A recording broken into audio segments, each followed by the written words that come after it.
Okay,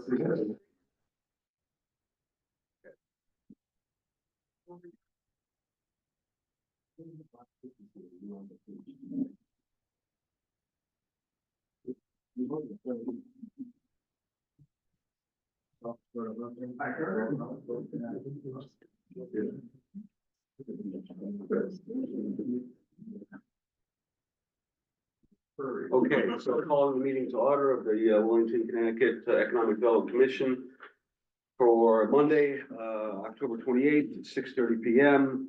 Your first order of business is public participation. Public participation is encouraged. This will be our presentation on energy storage project, and we'll do some other commission business, but so it's encouraged. Anybody want to start? We have a hand up here, but I'd like to go to the room first. Anybody here? Public participation, comments, thoughts, Will there be suggestions? time for comments then? Excuse me? Will there be time for comments at the end? Yes, there will. Well, I guess I do have a question. Sure. Who are we asking these questions to? You or the people working? So what's going to happen is we'll have public participation, then we'll have a presentation. Yeah, The commission will interface with the presenter. yeah. And then we'll have, but that will close, and then we'll have a public participation at the end. So, and that's when we can ask our questions to the presenter. Yes, if that's okay. Mike? I think so. Yes. Paul? Yes. Yes, that's okay. Oh, Paul's part of Key? Yes. Okay. Hi, Paul. Hi. Any other comments? Any other, no, nothing here? We have one hand up. I can't read the name at the bottom. That was too small for me from here. Hey, it's Nick Tella, 49 Myrtle. I just want to start off with, I was on the website, town website, looking for minutes, and I don't see any minutes go unless you go back to June 3rd, and I know they're supposed to be up within 7 days, so I don't know if there's what's causing that snag, but there's no minutes to be able to be caught up, so just want to bring that to light, and I'll hold my comments to that. Thank you. Any other comments? No, okay. So we'll have our presentation from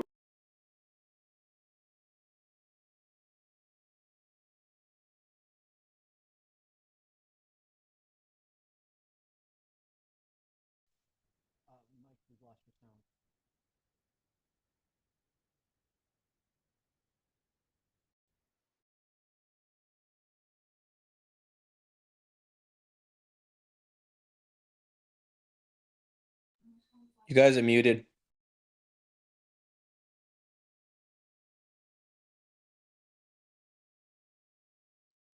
Okay, great.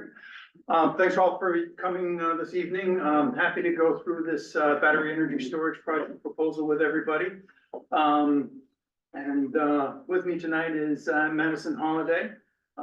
She works with me at Key Capture Energy, and she's going to start off by just giving an introduction of the company itself. So Key Capture was started in 2016. As of right now, there are 13 operating Mike, facilities. you wanna?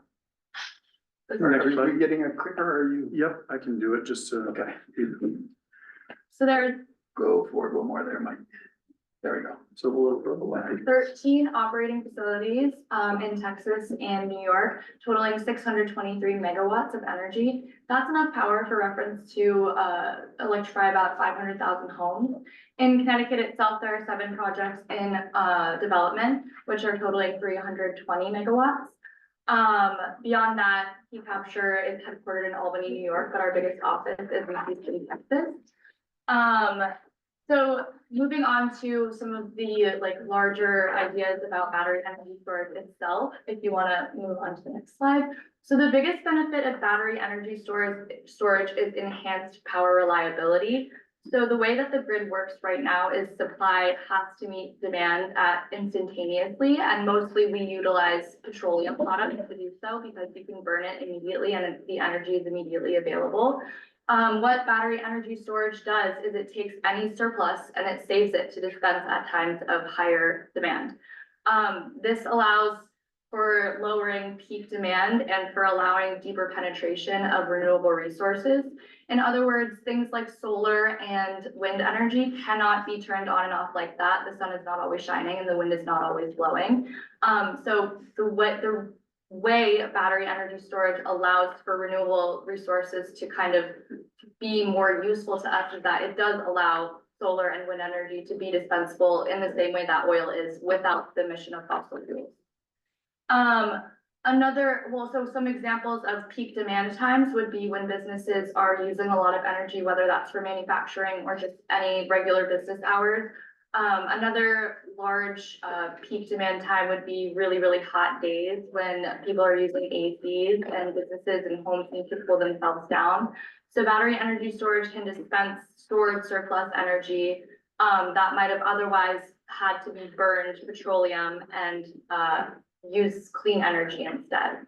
Another big advantage to battery energy storage is that it lowers the need for upgrading transmission lines and for upgrading energy infrastructure in general. So by constructing batteries at strategic points in the grid, it actually allows the government to keep the infrastructure it already has instead of costly upgrades that would, raise taxes and ratepayers. That's pretty much it.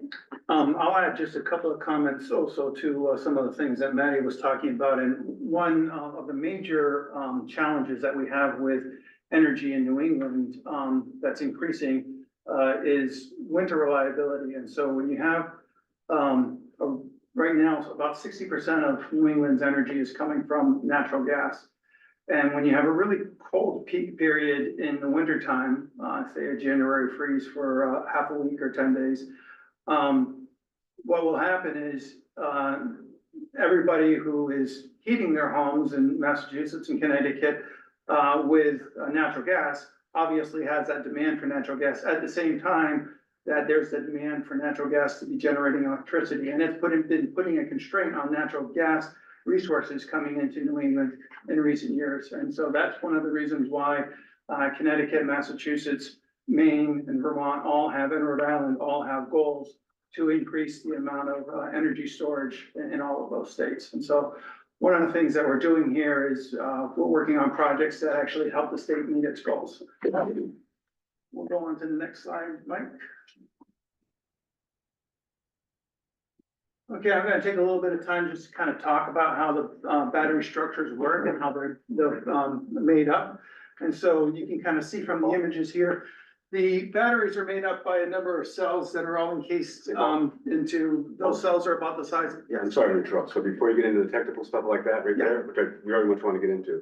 So correct me if I'm wrong, but what you're saying here is you take energy off the grid, store it in batteries, and then when it's needed in peak times, it goes back in. And so this is non-peak, so this is stabilization and evening out. Correct. What's the benefit of that? How do you make money off of that? So, the real simple way that you make money off of that is you're buying battery at a time when it's in excess, and so it's not in so much demand. And then you sell it when it's in higher demand time periods. And so, essentially you're buying low and selling high. Now, in New England. It's like sort of like arbitrage, like. It is arbitrage. That's exactly the word we use for it, yes. So in New England, ISO New England manages the market so that there is not such a large differential between the on-peak and off-peak values. And so one of the things that Connecticut has done in particular to encourage more development is PURA has set up a program that incentivizes locating these batteries throughout the state. So PURA Connecticut Public Utility Regulatory Authority. Right, okay, got it. Sorry for interrupting. That's okay. All right. Happy to answer questions as we go on. So as I was saying, the batteries are made up with a series of cells. Each one of these black boxes here is about the size of a large briefcase. And then all of those go into racks. And then those racks are all going into the larger container or larger cabinet. And within the cabinet, there's also a computerized management system, as well as an HVDC system that maintains the temperature of the batteries at all times so that they're at optimal temperatures. We can go on to the next slide. This is what one of our projects looks like. This is one of our projects in Texas, and it's a little bit of a different configuration, but about the same size as the project that we're looking at here in Willington. And again, you can see here are the major containers with the HVAC system on the ends. These other instruments that you see at the end, one is an inverter and one of them is a transformer. And so medium level transformer and an inverter, and the inverter's job is to take the electricity as it's coming off the grid. It's in AC form at that time, and it inverts it, changes it to DC because you need to convert it to DC to store it in the battery. And then it does exactly the opposite when it goes back into the grid. And we can go on to the next slide. Okay, so our development cycle for our general projects always starts with a comprehensive analysis of the grid. And so one of the things we do is we look around the grid and we look at spots where a project like this will be valuable. And that's one of the things that led us to this area in particular. The power line that's going down Blair Hill Road has high capacity, and by putting a battery here, we're helping both utilize that capacity. We're taking some of the pressure off of the Blair Road substation that's being decommissioned, and we're creating resilience in a rural part of the state, as Maddie was talking about before. And then we do a quick analysis of the general area, and we look at the sites of interest, and we make sure that it would go through general permitting.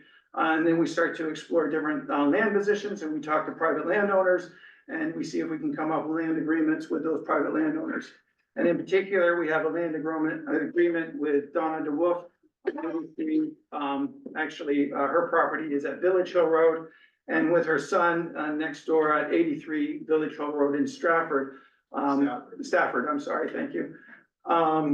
The 83 Village Hill Road is actually where the access road is going to be to the project, but the project itself is on the Village Hill Road in Willington property. And I have a map that will show where that is located later.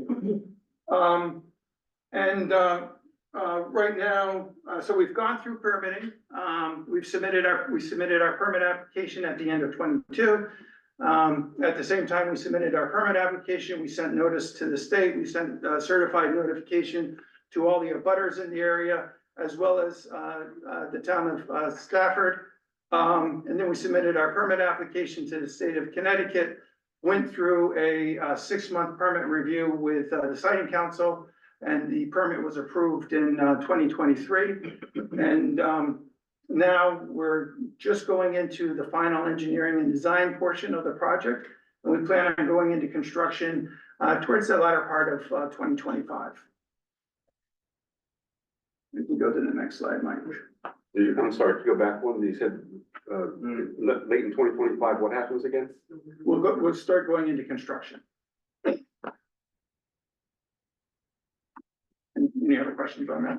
No, I'm just trying to keep up with. All right. A little slow. That's all right.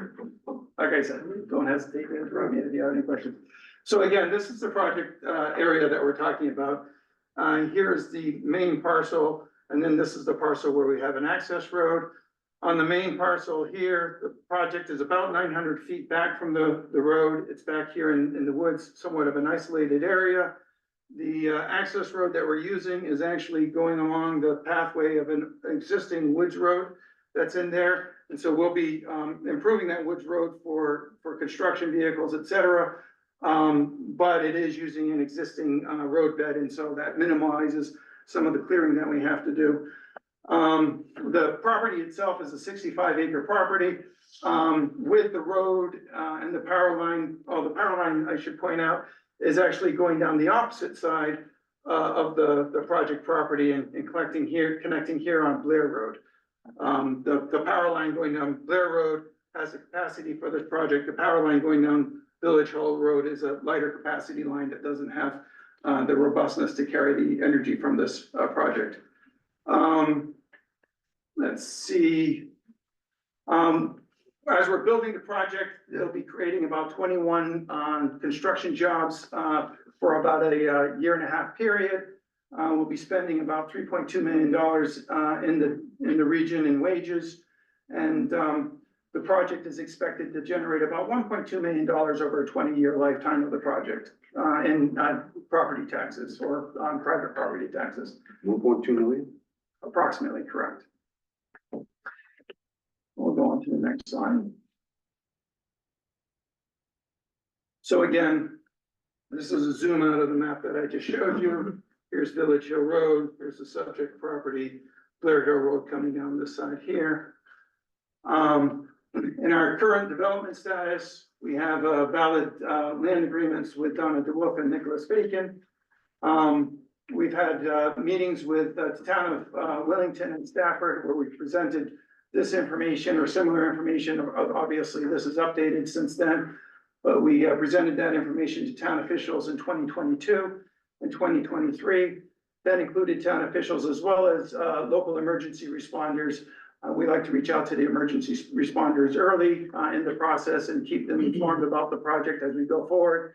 And before we submit our permit application we submit our emergency response plan to the fire department and we seek any comment that they have. And then as we get ready to go into construction, we host a training for local fire departments and emergency responders. Then once we actually construct the project, we have another training before we turn it online. And then we have annual trainings for emergency responders every year through the life of the project. As we were preparing for our permit application, we completed field studies, which included an environmental assessment analysis, a critical issues analysis, geotech work, ALTA surveys, wetland delineation, and cultural resource surveys. The interconnection application was made through the utility Eversource, and we submitted that in June of 2022. They completed all of the interconnection studies for the project in Q1 of 2024. And right now we're working with them on the final parts of our interconnection agreement. Interconnection, I think it means getting the power from there into the. Basically plugging it into the roadside lines, correct. And I'll just point out that where we are plugging into the lines on Blair Hill Road, it's simply a direct tap. So there's no substation there or anything like that. We'll be releasing energy from the battery at 23 kV and that power line is at a 23 kV. So there's no need for a sub-up transformer. Is it plugging in on Blair or Village Hill? Because you said Blair Hill. Not Blair Hill, Blair or Village Blair Hill? Road. Two different roads. Yes, Blair Road. Thank you. Sorry. So again, we submitted our siting council application and the permit was approved in January of 2024. We've completed all of our interconnection studies and again, we hope to start construction towards the latter part of 2025. Now we can go to the next slide.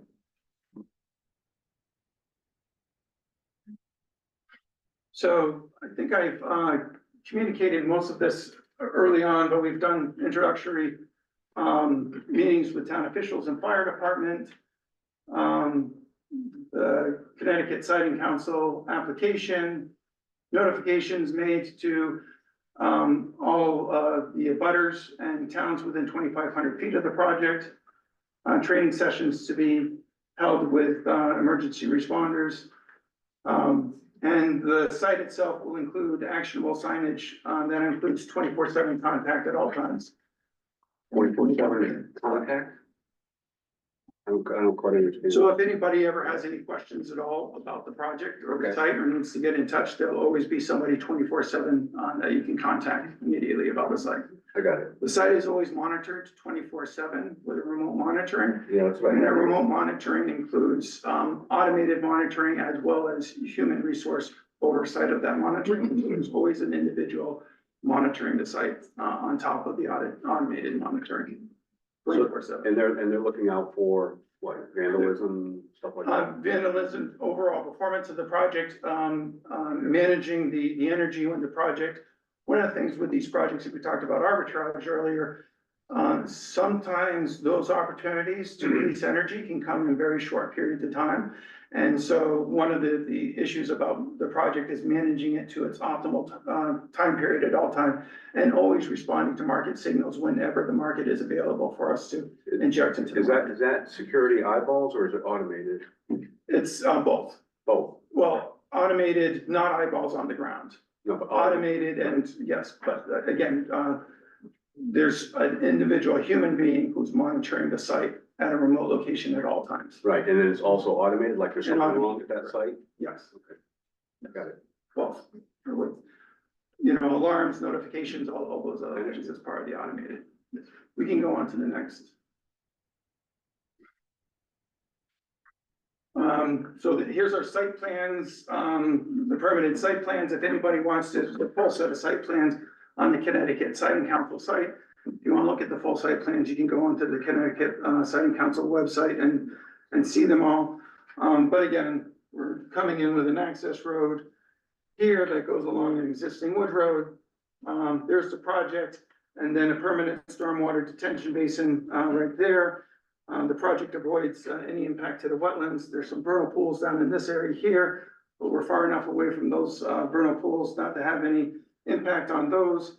And again, we'll be cutting a pathway through the woods about 75 feet wide for the 23 kV power line that'll be coming down the hill over here to Blair Road. Just one question, where are the power lines, existing power lines with the substation on Blair right now?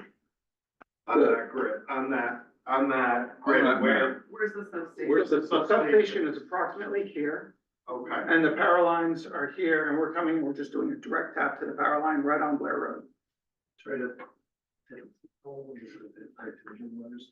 Okay. Yeah, it's, this pathway that you see up here, I believe is where the high tension lines come down through here. Okay. So that gives you a frame of reference. Sort of near Laurel? I'm sorry, Is it near Laurel? I don't know. Well, and I guess we're not supposed to ask It's questions. okay, all right. We went very loose here, it's okay. I'm trying to put, a lot of us live on Laurel and Blair that are here. So with Blair, I'm trying just to kind of vision, when you go out of our street, you take a right at the bottom of the hill, there's a Mike, can you go on to substation. the next slide?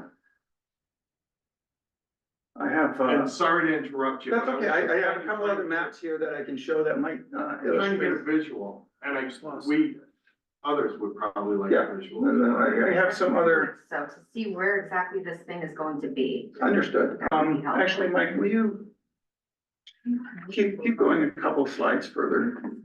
I can pull up, also just pull up an aerial. Okay, right here, this is, no, go back to that one that we were just on.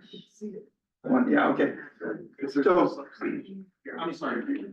Here, that's okay, so, this is showing, you can see there's a home here, home there, this is Blair Road coming in through here. Again, Village Hill Road is up over here, the substation, here's the power lines coming down through, and the substation's right there, the Blair Road substation. Again, the Blair Road substation will be decommissioned. And so is that giving you a good frame of reference? Got it, yeah, Okay. yes, thank you. Mike, can you scroll the screen up just a little bit and see if we can catch? No, that's not what I was looking for. Yeah, just. one second. Floral Drive. A little bit. There's a whole bunch of lots across the bottom of the screen, that previous image. And I think that's the north side of Laurel. I think it's north of Laurel. If you want to go to Google Earth and pull that up too. That's what I'm trying to. When are they decommissioning the substation?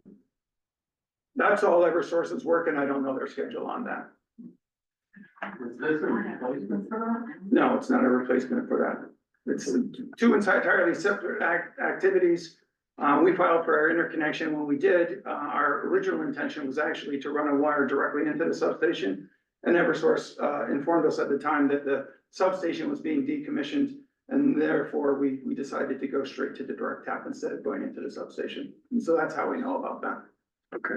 Do you have an approximate address where that line comes out to tap their road? Yeah, I'm still having a hard time trying to, Okay. where is that line coming out? Maybe down the hill. I looked on Zillow where the property is on Blair, and it's like across from, Goodale's house, basically, on Laurel. So there's a strip there and then it opens up and back. I'm like, is that where the wire's gonna come through? Cause that's the only. The wire comes down and it's just about the center of the dwarf property where it butts Blair Road. It's coming right down the center of their property where it butts Blair Road. There's not an address there on Blair Road because the address is officially on Village Hill Road for the property.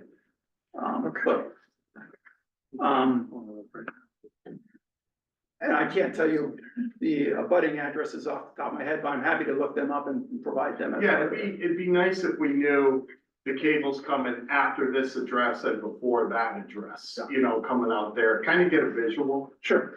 To be honest with you, where you see that cable coming down and attaching, it's not gonna look any different than any cable that's coming, I mean, any other power line that's coming off of the power line, going to a home or going to a business. It's gonna look exactly the same as that. Give this a shot. You said there was a cleared area, Correct. and the size of that is Approximately 75 feet. 75 feet of cleared area, cable down the middle. That's right. Would that wire be live all the time? Where's Laurel? Would it be energized? It'll be energized all the time unless the grid is shut down for some, particular.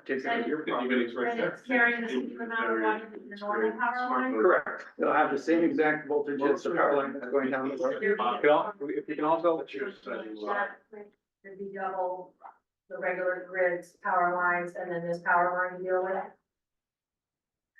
So it's across the street from us. I guess I'm not entirely sure what you're getting to there. So this line is energized coming out of the wood, it's Yeah. energized all the time, and you have normal power lines going up Blair Road. Yeah. They're energized all the time. Should there be a car crash or some kind of a tree fall or some kind of thing, you have two energized lines. So if the line on Blair Road is, a tree falls on it, for example, then our project gets shut off and the line becomes de-energized immediately. Who repairs that, Eversource? So first, okay, here's the map. So here's approximately where the project's located up about here, give or take. And then the power line, straight line down to here, connects on Blair Road right there. And where it comes out of the woods, again, it's gonna look the same as any power line that's coming out of somebody's driveway and connecting to the power line. And let's see, there was one other question. Is that Stafford or Wellington? 'Cause I know- This is in Willington, so this is the Stafford Willington town line. Is the project in both Stafford and Willington? The project is in Willington and parts of the access road is in Stafford. and the access road, in order to perform maintenance and emergency services, is that in Stafford or is that in Willington? It's, it starts in Stafford and then it ends up in Willington. Usually. So actually somebody asked a question, who maintains the power line coming down the hill? We own the power line all the way until approximately here. And then, just before you get to the road is the point of change of ownership. Eversource refers to that as POCO. So the POCO is just before you get to the road. There will be two other poles right there, and the first pole, we own to the first pole, at the second pole, Eversource owns it, and so they take care of everything from just before you get to the road until where it crosses the road.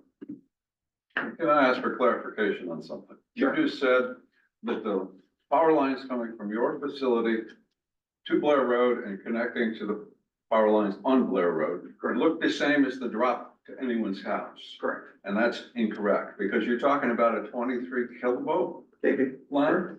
It's not the same wire.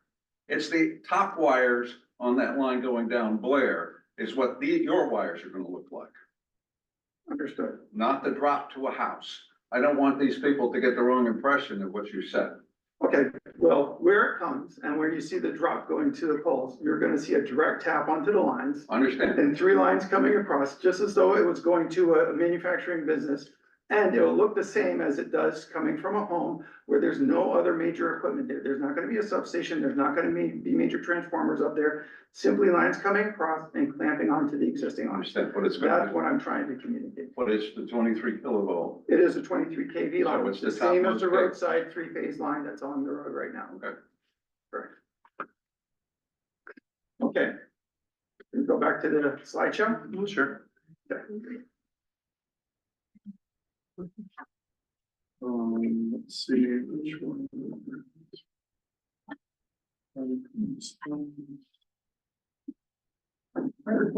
They'll tell you close it. What type of batteries are these? These are lithium-ion batteries, lithium-ion phosphate batteries. So who's to pay for the upgrade of firefighting equipment? Because you can't put them out with water.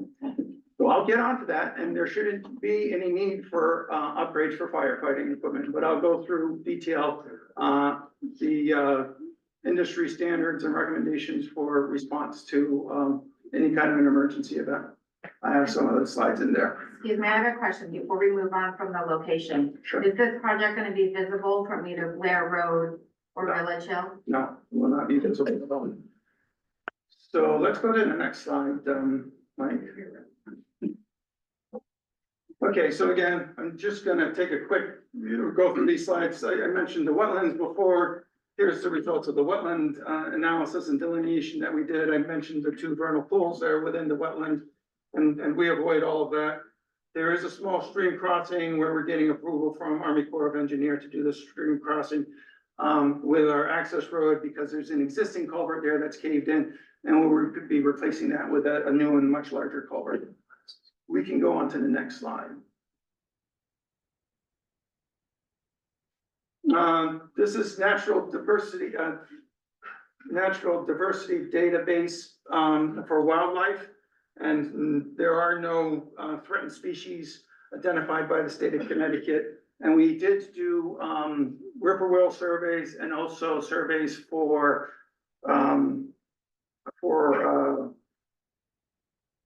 a type of plant, and something blanking on the type of plant, but a rare species of plant that's sometimes found in this area. And neither surveys found the whippoorwill or the other type of plant survey that, species that we were looking for. I did see a spotted turtle when I was hiking there, so we'll talk about that later. Did they find any bears? No, we have not found any bears. That doesn't mean they exist. They don't exist. Okay, we'll go on to the next slide. Okay, so this is the results of our sound modeling on the project itself. So in the state of Connecticut, the sound standard is that the project has to meet 51 dBA at nighttime, a 51 dBA nighttime limit at the property line. And so that 51 dBA limit is approximately, it's a little bit closer to, I'm colorblind, so can you help me out with this? What's the difference between that color and that color? That's bright blue, that's dark red. Okay, so between the bright blue and the dark red, that's where 51 dBA would be. It's a little bit closer. The dark red is 55. The light blue is 50. And so a little bit closer to the 50, and that shows you that's where the 51 dBA is. And so that noise is not reaching any of the residences down and around here, up there. The noise limit does, that 51 dBA does go a little bit into the neighboring property up here in Stafford. That's just beyond Nicholas Bacon's property. We did reach out to that landowner, and we got a signed letter from him saying that he does not object to that sound limit, largely because it's back in the woods behind wetlands where he can't access the property anyhow. And then we consulted with the town of Stafford about that as well, and the town of Stafford didn't have any objections to the sound standard. Because of that overage there, part of our permit conditions from the siting council are that we do have to do a sound monitoring for the project for the first year to make sure that we are fully in compliance and that this is accurate. And if it turns out not to be accurate, the siting council will impose mitigation requirements on us. May I ask a question? What's causing the sound? The sound is largely coming from the inverters, and the inverters are making kind of a little bit of a humming noise. And again, if you go to a substation or if you're walking down, your street on a bright summer night, underneath one of those trash can, transformers, you'll hear a little bit of that buzz. That's what the sound is coming from in the inverters.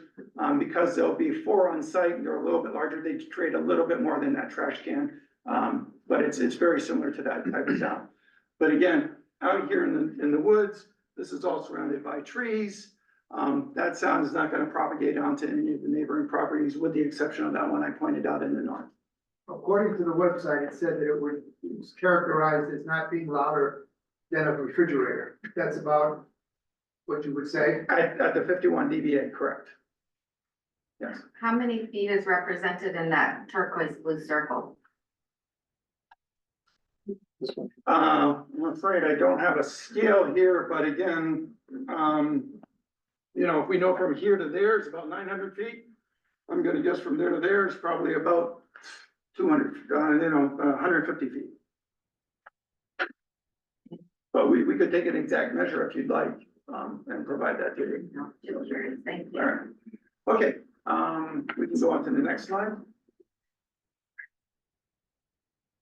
We had to do an archaeological assessment, and so we did, both a phase 1A and a phase, 1B archaeological assessment. We did find some archaeological, artifacts in that area, in this area here, but nothing that, was found to be important, historically to the state. And, so no further, survey, requirements were done. We can go to the next slide.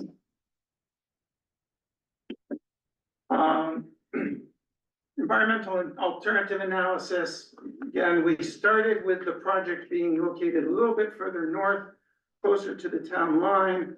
And originally the project was planning on just building the access road straight back. When we identified the wetland out here, we negotiated land agreement with Nicholas Bacon, moved the road. And then also we ended up moving the project slightly south to get a little bit further away from the wetlands to make sure that there was no impact to the wetlands. And we can go to the next slide. Okay, I'm gonna talk about some of the safety issues here. So the batteries that we'd be installing all meet the current safety standards that are in place. And the safety standards have continued to be developed and they continue to be updated on at least a biannual basis, if not on an annual basis. First of all, there's the International Fire Code. All of the battery units that we install have to meet that code.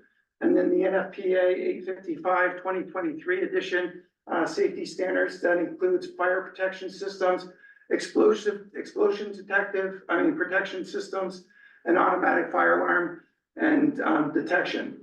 And then really important for these batteries is they go through very rigorous UL testing. It's a group of testing called 9540. And I'm going to dig into that a little bit further, in particular, talking about the 1973 UL test and how that works. If we can go to the next slide, Mike. So the UL 1973, and this is, let's go on to the next slide too there, Mike. The UL 1973, UL being the same organization that does all the certifications for the appliances in your home and for equipment businesses use, et cetera. So UL does the testing, and the new standard, the 1973 standard, requires that within the test, within the battery container, and so you have a battery container, all those racks that I showed before, you have to go into one of those cells and you have to force one of those cells into thermal overload. So basically you force it into high temperature, forces it to catch on fire, and in order to pass the test so that the battery is certified, that fire cannot propagate to any of the surrounding cells above it, below it, beside it. So this is analogous of if you took 3 logs and I put them on this table right here, stack up 3 logs, I have to force the center log to catch on fire. And in order to pass the test, neither of the 2 logs on either side can catch on fire and the table can't catch on fire. So it's an extraordinarily rigorous test. The battery systems that you may have seen in the news recently, there was a fire in California. That did not pass this test because it was an older system before this standard was put in place. So it's really important to understand that these go through very rigorous testing. We'll go to the next slide.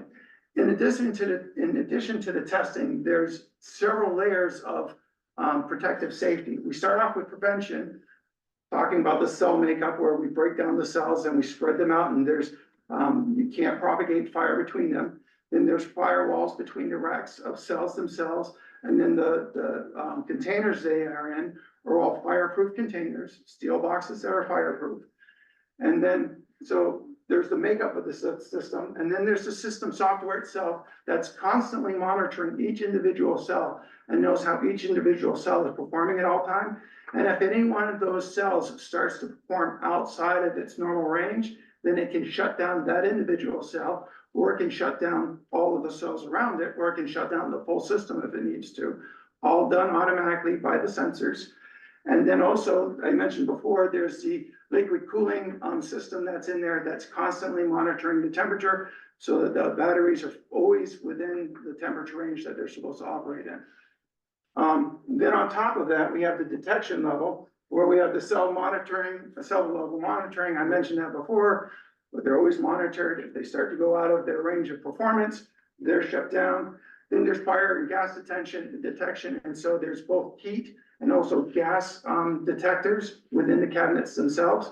So if there's any heat that starts to get out of range, that's automatically detected and it's sent to the monitoring system. Or if there's any gases that are detected, they're out of the norm, then that's sent to the monitoring system. And the entire system can be shut down if that exists.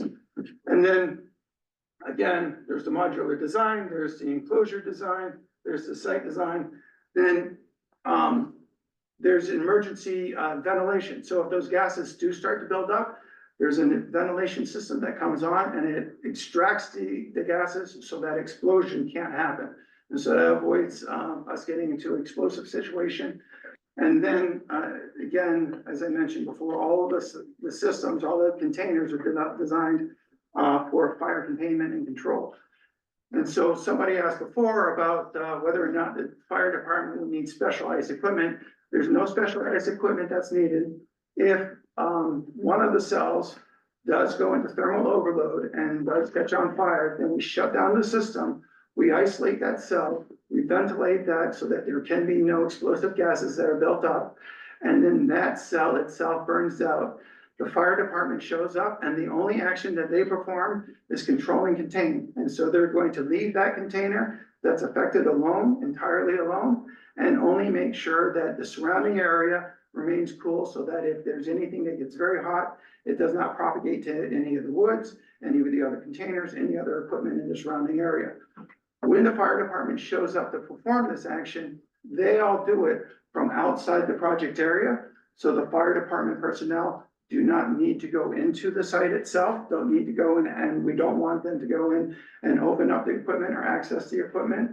At all times, the fire department has our updated emergency response plan at their location. We also keep an emergency response plan with all of the technical data on site in a locked cabinet so that if somebody shows up and they don't have access to it, they have access to it right there on site.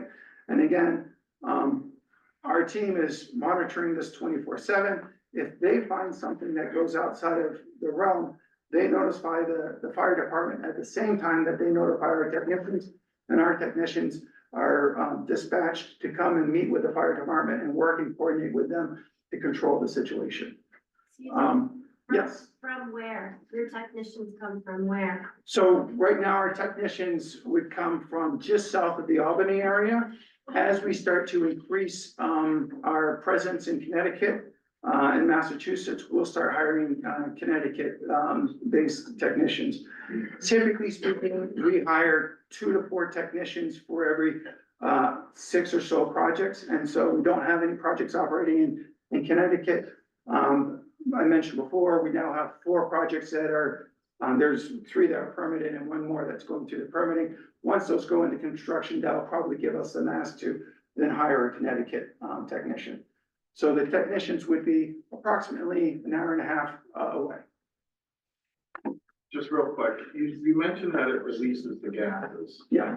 It releases what type of gas is it releasing? Where is it releasing it to, I'm assuming, into the air? Correct. And what health risks would we have with the gas? Sure.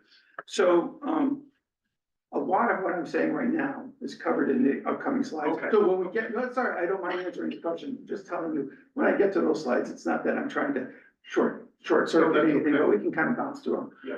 But I'll answer that question. So, there's been a whole array of testing done on the effects of the batteries and what happens when they catch on fire.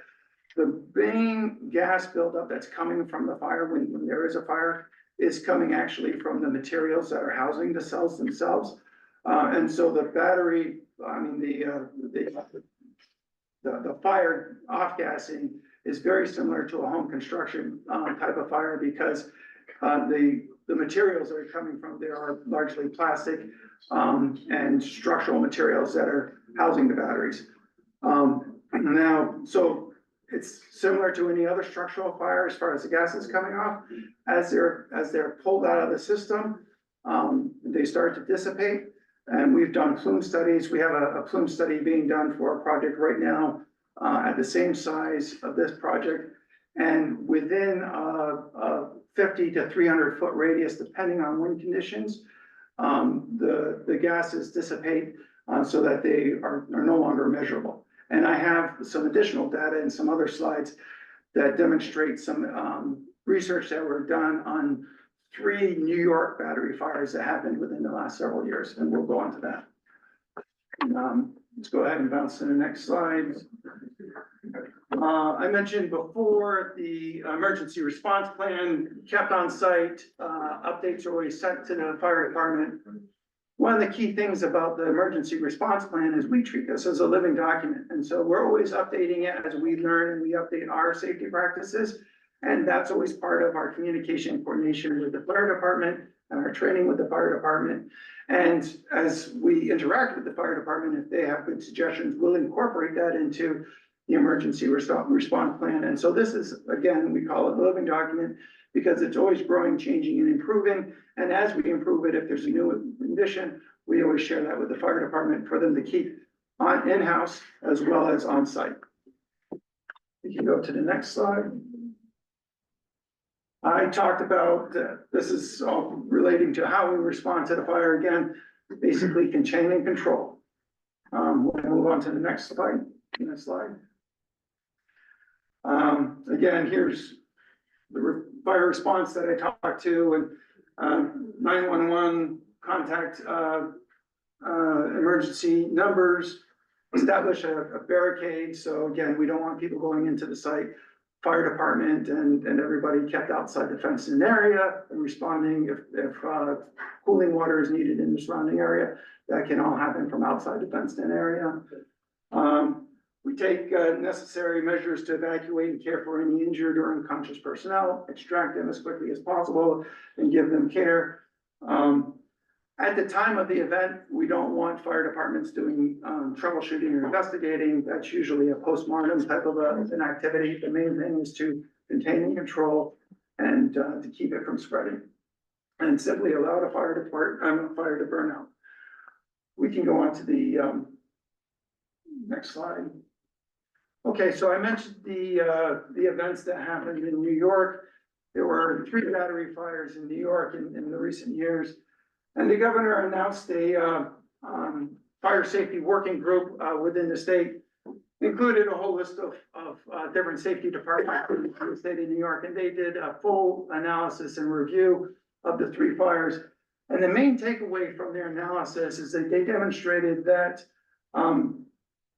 after looking at all of the information and doing testing of soils, air quality, water quality around the sites, there was no evidence at all of significant off-site migration of contaminants or associated from the fires. So of those 3 fires, nothing in the surrounding area got contaminated from those fires. At the same time that the working group was doing this, they did analysis of the companies that had operating batteries in New York State. They did a full analysis of all of our operating procedures, and they identified, I think I have it on here. Maybe it's on my next slide. Yeah, it's on my next slide, I guess. We can go to the next slide, Mike. Yeah, so, they identified key capture energy systems, reviewed by the working group, were considered the safest operating in the state of New York. We have a stellar safety, record. We have had no incidences in the state of New York or the state of Texas. We have had no incidences where we're building our batteries and they're under construction. And regardless of where we're building our projects, we can assure you that we will continue to utilize the safest practices that we use in all other states in this local area. And we really take safety extraordinarily seriously at our company. You've never had a fire at one of your sites? We've never had a fire at one of our You're sites. lucky. How many years does these statistics go back? They go back, our company started in 2016. Okay. So what is the incidence of fire? I mean, yours is zero. What is it? What's the industry incidence? I couldn't tell you that, but I can try to see if I can find out from our subject matter. What was your question? Problem is, one fire is too many. What is incidence? How often does it occur? Okay. Excuse me, my hand's back here. Yeah, yes. Yeah, you know, what was the reply? I couldn't tell you that. And with the root cause, what was the preventative action? And was that preventative action also carried out to all the other units? So our safety operations team could tell you all those answers. I can't tell you those answers. If you would like me to create a response to that, then somebody mind taking a note of that question and helping send that along to me so that we can go ahead and provide that information to you. Yes, sir. All right. You were talking about gases emitted by a battery Yeah. and how they would be dispersed. Yeah. Okay, one thing you didn't say is what kind of gases? So again, as a layman, the reports that I've read and I've understood, the gases that are being emitted from a battery fire are the same chemical makeup as in any other structural fire. So if your house burned down, those same gases that are coming off of your house would be very similar to those coming off of the battery. Now, I can't tell you You the can't chemical answer the makeup of question, that. really. I can't tell you as a layman, but I could find that out and I could send that again, information to the town. That would be helpful, Yeah. I think.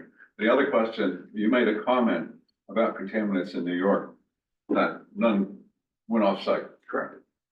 Well, what about on-site? And the reason I ask that, what's the life expectancy of this facility? 20 years.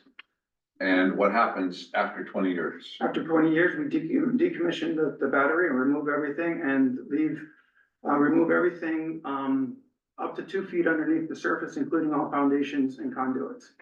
Okay. That's related back to the contaminants on-site. So there will be no contaminants on site. The containers themselves, so within the batteries, I should have mentioned this on the earlier part of the presentation when I was talking about the cells. The cells themselves don't have any real liquid in them. There's an electrolyte gel in there that's about the same consistency of a toothpaste.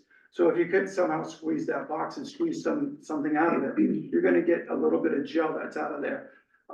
If you did that for a variety of different cells and you really squeeze those cells, you'd be really struggling just to fix it, fill up a Dixie cap. It's a very small amount of gel. The main liquid that is within the system itself is a water ethylene glycol mixture, same thing that's in your car or in your heat pump system at home. And the battery container itself can contain over 100% of the volume of all of that glycol ethylene. So if a hose ruptures within the container itself is waterproof at the bottom and it holds all of the liquid that's coming from there. The other liquid or fluid that's utilized on site is the cooling oil that's within the medium voltage transformers. And all of the cooling oils that we use for these projects are a biodegradable vegetable-based oil. Very similar thing to what's used in a fryolator. And so if that gets into the ground, if one of those leaks, first of all of those systems have leak detection on them. So that if it does start to leak, the alarm goes off, you shut down the system. If any of that gets into the soil, it biodegrades in a short amount of time. It does not affect water resources. Can you repeat again what happens after 20 years and what if for some reason there was no more key capture energy? Who would take care of that? Yeah, so it's, the project would be fully decommissioned.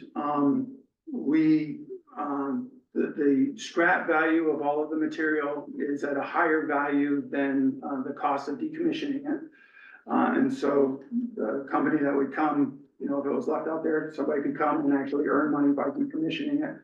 And the decommissioning standard in Connecticut is for everything to be removed up to 2 feet below the soil and restored everything 2 feet deep into the soil. The deepest things that we'll have related to the project are the foundation pads themselves for each container. They go, it depends on what the substrate quality is like of the soil there, but they go between 18 inches and 2 feet underground.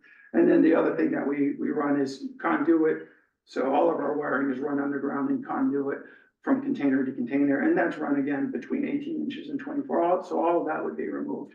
And then the ground is then just, you know, leveled and left as is. The question. I'm not sure that anyone in this room on our over here knew about this until we got a letter October 8th. I don't know if that's accurate. But you referenced in your earlier comments that there were 2022 town meetings that were involved. Correct. I'd like to know who from the town of Willington you spoke to. I have the meeting record. I would like a copy, Okay. please. I can send you that, and again, when we submit our permit application as a requirement to Connecticut Siting Council, we're required to identify all of the legally listed abutters within the surrounding area. And we have a database of all of the properties or the individual parties that we sent certified letters to, and we did that prior to submitting the permit application. Yeah, I mean, it sounds like you guys were responsible. I'm trying to understand why I'm not learning about it until October 8th before this meeting from my town. Yeah. Yeah. And I don't even know who Michael D'Amato is, so, you know, I'd like to. So, and just so you reference in your slide, the staff meetings that you had, you also presented to both planning and zoning and then the wetlands commission. So anybody who's an employee of this town, we'd like that list. To know So- who was aware of the project before all of us were made aware 2 years later. So I'm trying to tell you, so they had meetings with staff. They also presented to the planning and zoning commission and the inland wetlands commission. Those meetings were noticed as any other public meeting and the recordings are still online. Okay, so I'll find it. So I don't know that, I've been trying to find the dates here to give them to you, but I just can't get it on my phone. So Thank you. you can reach out to us and we'll give you the dates and you can watch the recordings. And we still have the PowerPoints. Second question. Are you involved in the town of Granby's project? Yes. Okay, and I'm not sure if the committee recognizes what an intervenor status could be involved in this, because that's what the town of Granby, Connecticut has done. Are you aware of that? No. Okay, so although the town of Granby cannot deny access to this installation, it can present its concerns to the Connecticut Siting Council. In order to do this, the town has applied to the council to achieve the intervenor status. After concerns are presented, public hearing will be allowed. That is August 31st, 2024. Was, well, no, that's when that came out. I'm not sure if it's Paul or Peter, I'm sorry. Paul Williamson. Correct. So you were there? Yeah. Got it. So have they applied for the intervenor status? They've applied for the intervenor status. What's the status there that you can share, or are you bound not to? No, I can share. So we submitted our permit application. I can't remember the official date, but it was the first week of August. There was the town that submitted a request for intervenor status, as well as 3 or 4 other parties, landowner or business owners that are in the surrounding area. The siting council has set a date of November 19th for the public hearing. Right.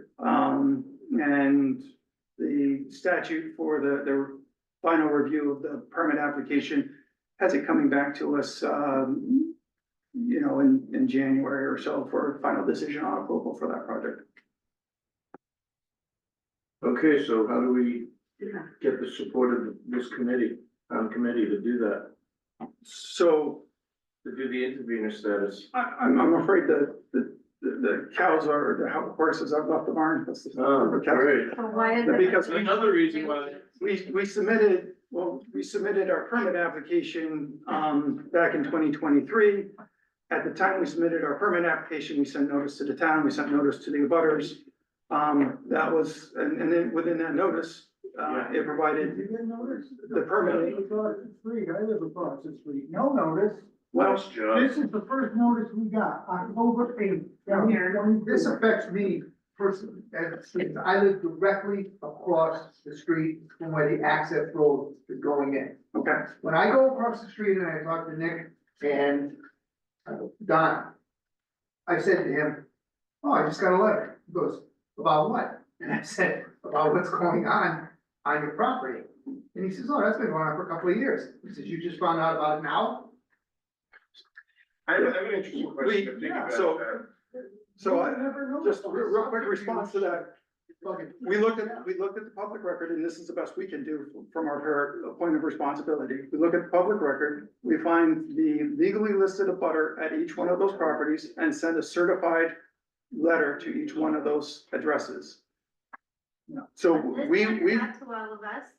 This No, letter, we never the got a others letter. got to the letter, but why didn't that letter? I think because the town dropped the ball, like that's why we were just now finding. well, out. we as a company are actually, it was our legal firm, Pullman and Conley, who sent those certified letters to the individual landowners. Was your attorney at Pullman Conley? I use them as well. Lee Hoffman.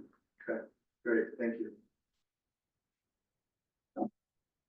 Yes, ma'am. Can you talk about the lighting that's gonna be involved with this substation, because we have no lighting in that area, and that's why we moved here.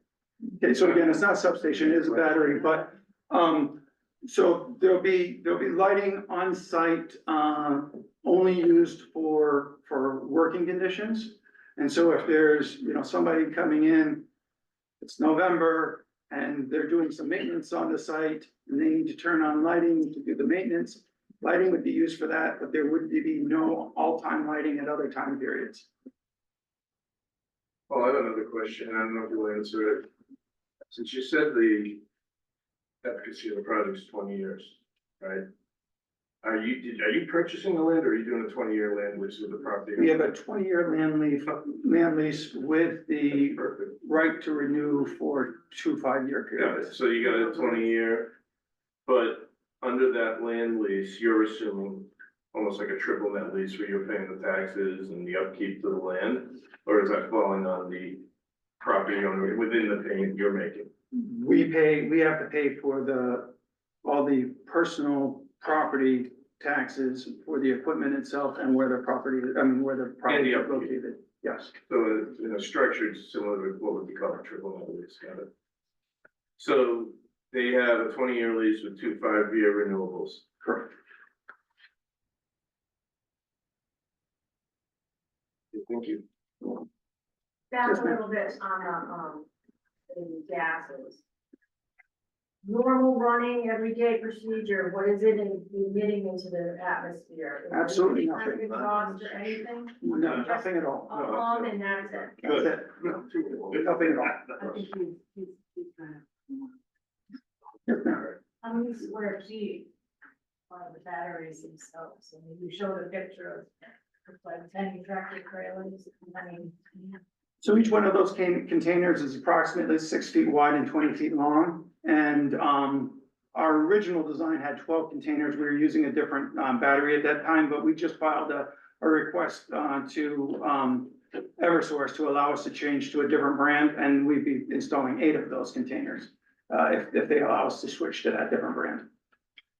So 8 containers, and how many oversized briefcases per container? I'd have to go, I don't know off the top of my head. Ballpark? 100, 200? Let's go back to the picture and count.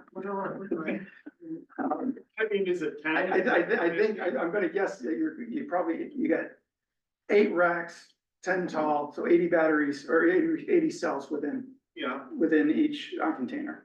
Okay. Times 2, because you got them on either side.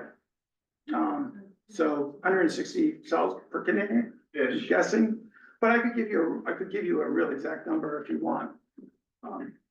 And the site itself, the facility itself is gonna be 4 acres? So the 4 acres, the fenced in area itself is just under half an acre. Okay. Once you add the clearing we clear along outside of that fenced in area a little bit just for safety. We don't want trees falling in on things, et cetera. And we also want to make sure that there's a safety perimeter so that if emergency workers do show up, they can get all the way around. And then, the pathway for the power line, and we included the additional clearing for the road. To add all that up, you get to just about 4 acres. Thank you. Any idea what that's gonna do to our property values? This is gonna be out of sight and out of mind. Anybody? Once we build this project, you guys are never gonna know it's there. So the building itself, they'll be busy when they're building it, it's a construction site. And so there's gonna be about 6 to 8 months of quite a bit of business going on as they're building it. After they build it, maintaining it, they come out and they do general maintenance. About 2 guys come out in a pickup truck about once every 3 months. After 5 or 6 years, we need to come out and augment the batteries. Basically, what that means is the batteries are, what we install, it's a 5 megawatt battery project. We install a little bit more than 5 megawatts. And then as the batteries are operating, say we install about 5.75 megawatts worth of batteries. They're gonna degrade. When they get to about 4.9, about 6 years from now, they're not quite as good as they were when we bought them brand new. We come back and we're gonna add a few more batteries on that to bring us back up to 5.75. We're gonna do that twice over the lifetime. When we do that, there'll be a little bit more business for about a 6-day period, about 6 years from now, and then about 12 years from now. And so for the life of this project, you got a pickup truck with 2 guys coming and going 3 or 4 times a year, and every 6 years, somebody coming out and doing the augmentation. This is gonna be out of sight, out of mind. Nobody's ever gonna hear it. You're not gonna be able to see it. You won't know it's there unless you fly your drone over it. It's gonna do to our property values. Have you looked at that? No, It's really not gonna affect your property values. How, Is it guaranteed to feed back to the Connecticut local grid? Who's getting the? Like, where's the energy go? it goes straight into the Eversource grid, straight into that power line right there, and it's going into the distributed side of the generation, not the transmission side. So this is all about creating reliability and improving the ability to adopt more renewables locally. Yes, ma'am. So I know you keep saying it's out of mind, out of sight, and you talk about safety measures and what have you. If something does go wrong on the site, let's say if there is a fire. Yeah. Obviously, emergency responders will respond. Yep. Your team, like your company will do whatever it does. Will the community be notified? Not Right. just the abutters, but the actual people in the local area that might be impacted by any type of negative response that might occur Yes. from it failing? That's entirely the full decision of the fire marshal and fire chief. The local fire chief will cooperate with them and we'll coordinate with them. We get the question with these projects, whether or not there would ever need to be an evacuation. Worst case scenario, there would not have to be an evacuation. So, it's really, if there was a severe event up there, again, the fire marshal, fire chief will make a determination on how they want to communicate it to the public. It's their responsibility to do so. You would probably know if you're in the surrounding area because of the activity, but you would not have to leave your home. Again, based on studies of previous sites, it's not gonna propagate, it's not gonna, there's not gonna have any impact on surrounding properties. Just say something real briefly. The town has been paying for a system to notify people for 4 years. It's never been activated. I'm currently working on activating that. You should be getting a notice in the next couple of months on how to sign up to get notifications for emergency services. And then it'll be up to the emergency management director, the fire chief, and the first selectman to send those messages. And what messages to send. So it would depend on the level of emergency and what you've signed up to get notified. Peter, that would be via text? Or both. Text, email, voicemail, and phone call, I think. A whole shebang. It depends on how you want to receive your messages. Thank you. Also, an additional question, because it's on a town line, are both towns responding to the emergency? or is it one or the other? So we've met with both town fire departments. And we will be inviting both towns, and there's a third town that's just further east of here. What is it? Oh, east? Ashford, yeah. And we'll be sending out invitations to any of the emergency responders who want to receive our training, and it'll be offered to all of them. Again, most of that will be coordinated with the Stafford and Willington Fire Marshal and Fire Chiefs. We'll be asking them, who else would you suggest that we invite to this party, basically? And we'll be offering it to all the emergency responders in the area, in the region, who want to come in and participate. Thank you. So, excuse me for 1 second. So I'm sitting here thinking, there's pros and cons to everything. And it sounds like you're getting all the pros and we could be getting all the cons. And that being said, how is this, the surrounding homeowners, their value of their homes could go down. There's no study that it does or doesn't. We didn't have a say in this. Not your fault, state of Connecticut. How is this gonna benefit the residents of Wellington, the town of Wellington? And who is paying you guys to do this? Is that Eversource? And who is paying, what are these two property owners? How much are they making to lease their property out to you guys? Okay, so I'll try to take the questions one at a time. One at a time. First, what is in it for the town, for the surrounding landowners? Tax payments to the town. So once this is built, this is a project that's not gonna require any services whatsoever. It doesn't send its kids to school. We don't need water service brought to the site. It doesn't create any sewage. So, but it sits out there quietly in the woods and it generates tax dollars for the town. With some risk, and that could be debated, Yeah. whether it's minimal, major, that could be debated, but there is risk. Understood. So that being said, As Maddie pointed out earlier on, there are the benefits of local reliability, grid reliability. So as an example, one of the ways that works is if you have a major grid disruption that's happening further down the line that would shut off generation to this area for a period of time. But this area is isolated enough that you could put a block between here and where that disruption is happening. This battery can provide energy to the surrounding area for a period of time to create reliability. If there is a dip in the system because of a sudden peak in demand, this battery, as was pointed out before, helps level out those peaks in demands, so it improves reliability. So reliability, moving generation to cleaner forms of generation by allowing cleaner forms of generation come in and us utilizing this. One of the big things that batteries are gonna end up displacing as we put more of them around New England is gas peakers. And so what happens right now in the generation fleet, you got big major generators, like Millstone, nuclear generators. You got big solar power projects. You got, maybe offshore wind coming, and you got natural gas plants. Natural gas plants, you have some that are generating, most of the time, full time. And then you also have these what are called gas powered peaker plants. And really all their job is to do is fire up quickly and generate electricity when suddenly you have more demand and you don't have enough electricity.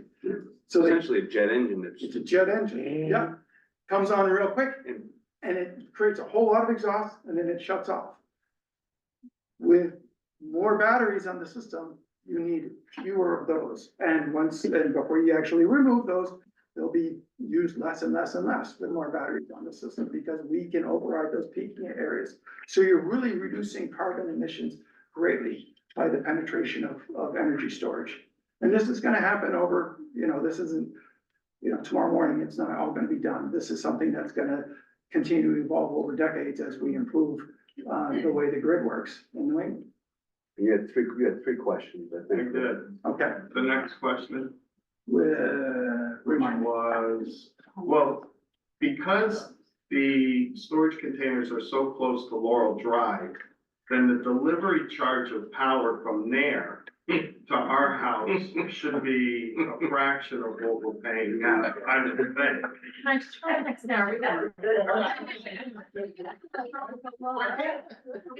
we gonna see a power bill Right? lowering? That's the question. So getting back to a serious. Oh, well, you did ask, I wanna address, you did ask, what are the current landowners receiving? And I'm afraid that's a private agreement and it's confidential and. Okay, fair enough, but.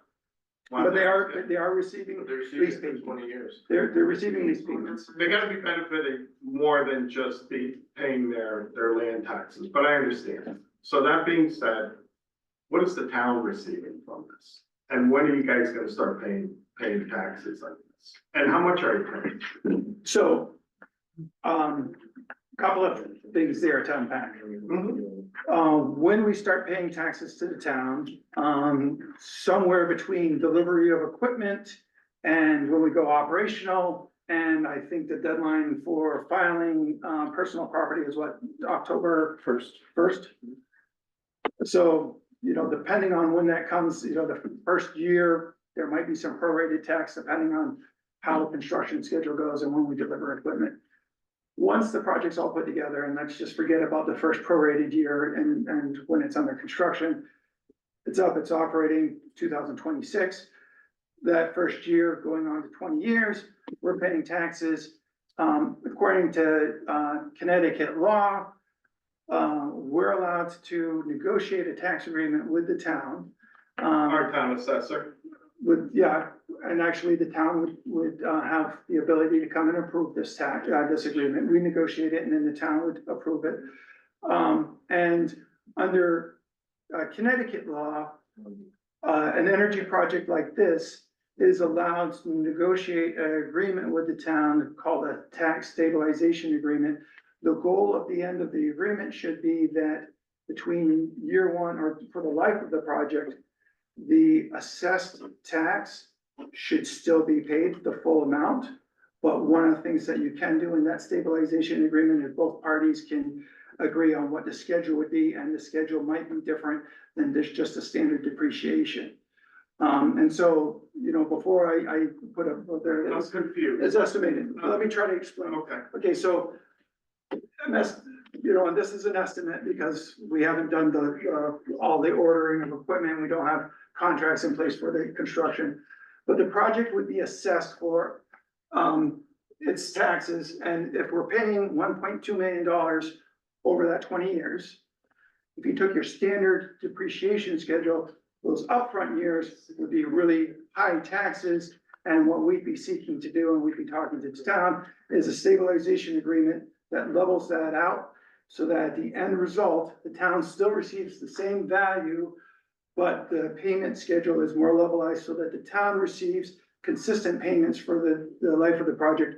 We make consistent payments. Our investors like that better. It's stable for the town. And one of We make consistent payments on our property taxes as And well. one of the big advantages, especially with a new facility like this, of having a tax agreement in place, and regardless of what the terms of the tax agreement is in place, I think we and the town will end up really agreeing that it's valuable to have an agreement in place. And we can negotiate a win-win situation for both parties. But at the end of the day, one of the huge values of having that in place is you avoid the problem of there being any conflict over the assessment method. And what will happen with these types of projects, and you see it with data centers and others, occasionally, if you don't have a tax agreement in place, is the assessor will make the assessment, the project will challenge it, the town and the project go to court, both parties end up spending a whole lot of legal dollars, and that happens several times over the life of the And that could project. delay it. And we want to avoid that. We want to come in and have both parties say, okay, we know what the taxes are going to be over the 20 years. We agree on the assessment method. We agree on what the payment's going to be. Has there an agreement been put in place yet? No. And when is that, do we get involved in that, or is that just what a number you just, So it would be, how does that work? if it went through a tax stabilization ordinance process, that would be through the Board of Selectmen and town meeting. Okay, All right, so we might have some input in on that with the town meeting. You would have an input in this topic. Has that been set up yet, or? No. Okay, so we're not being left in the dark on that. We're, in fact, this meeting is, part of the reason for this meeting is for us to educate this council more about the project itself and lead ourselves towards that discussion. So just a quick math on the 1.2 million, 20 years, the town looks to gain about $60,000 a year on this project in tax payments. 60,000. 65 grand a month. Doesn't sound like a lot. It's not a lot. Just check, you know, I'm not. I the was kind smartest of guy in the hoping room. like 3 or 4 at least. I think they're asking for a bigger facility. They want a bigger facility so they can tax them. Is the taxes rolling in Stafford, does Stafford get any kind of tax implications, or is the whole project tax related? So we will talk to Stafford about that, the road itself, and, there might be a communication line that's going on the road. It might be that, you know, there'll be those improvements, that are taxable in the town of Stafford. But that might be at a moderate enough level that it might not require a tax stabilization agreement. It might be a pretty modest. So if that is something that might happen, would that detract from Willington's 1.2 resident, or would that be a separate thing that you deal with Stafford That about? would be approximately a separate thing. Do you think you could access the site from the Stafford side of Village Hill, not the Willington side, just to make some of our lives a little easier? I'm sorry, what's the question? It's not a question, it's a statement. Like frankly, you can come in from the other side. Well, that hill's pretty steep, and Yeah. our construction team decided, they actually came down and did a site So you walk. come in from the backside of Village Hill off of 190? No, I'm sorry, I was referring to it, as we come up from Blair Hill, this is too steep for us to access. Yeah. Again, Hill. so, once this road is established, you're gonna see a 17-foot wide, entrance to a gravel road that comes back here and disappears. But with so you're gonna have to access that from Schofield to Village Hill in Willington? How would you get? I wanna know what's the route of the equipment to get up there? That hasn't been determined yet, but whatever the most efficient route is. Well. And that's what's on the board.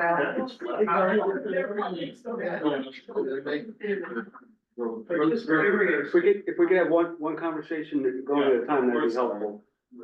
So, just curious, I think you said we're one of 3, 4 total, projects that your company is doing in Connecticut, am I correct? We're doing 4 this size, they're all approximately very similar to this, in Granby, East Hampton, and Windsor Locks in Willington. We have much larger projects proposed right now in, Haddam, Putnam, and, North Bloomfield. And I guess the question is, are they all also in residential locations, like smack in the middle surrounding houses, all of them, all the projects? To a certain degree, more or less, they're all in different types of locations. But the one in Windsor Locks is pretty much entirely in an industrial area. In Granby, there is some residential area, you know, within 500, 600 feet. Same thing in, East Hampton.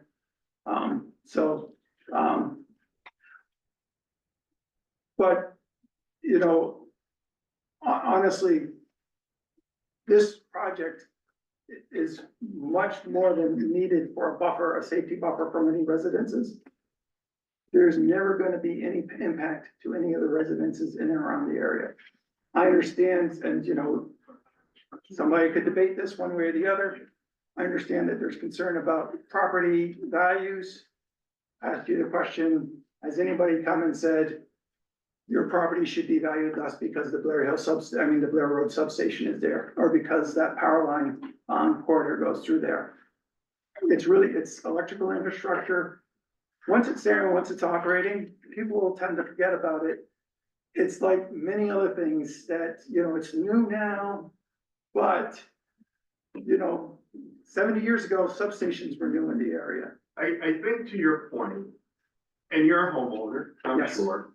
So, and I know you're getting paid to present this information. I think as a resident and a homeowner within 1,000 feet, the fact we didn't have a say or had no knowledge of this is concerning. Got nothing. Understood, thank you. Okay, fair enough. You know, my concern, you said it's fairly new, so we don't know if how home values depreciate or not, because it is fairly new. Fair enough. Yeah.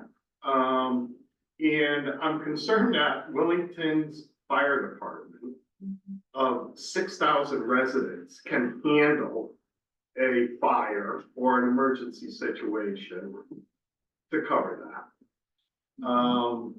I mean, our active firefighters are as good as they get, but how many do we have? And do we have, you know, the right equipment? Do we have enough people to fight a fire? And I think the lithium is toxic when it's in a smoke form. According to the New Jersey Department of Health, it can have some long-term effects. Whether it's true or false, I mean, I'll give you time to elaborate or comment on that.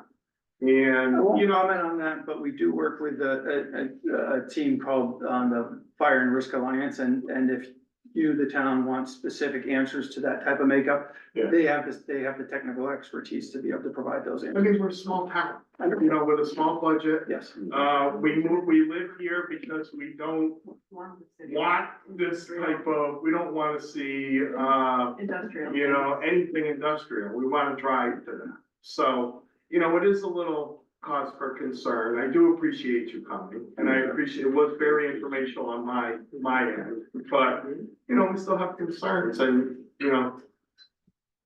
Well, I think another thing you need to understand is I know at least 4 families in this room. I don't know if you know about the Crumlin Foundation's issue in this part of the state.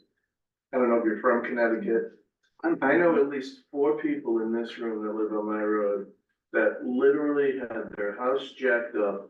They had to move out and their foundation had to be replaced within the last 5 years. Yeah.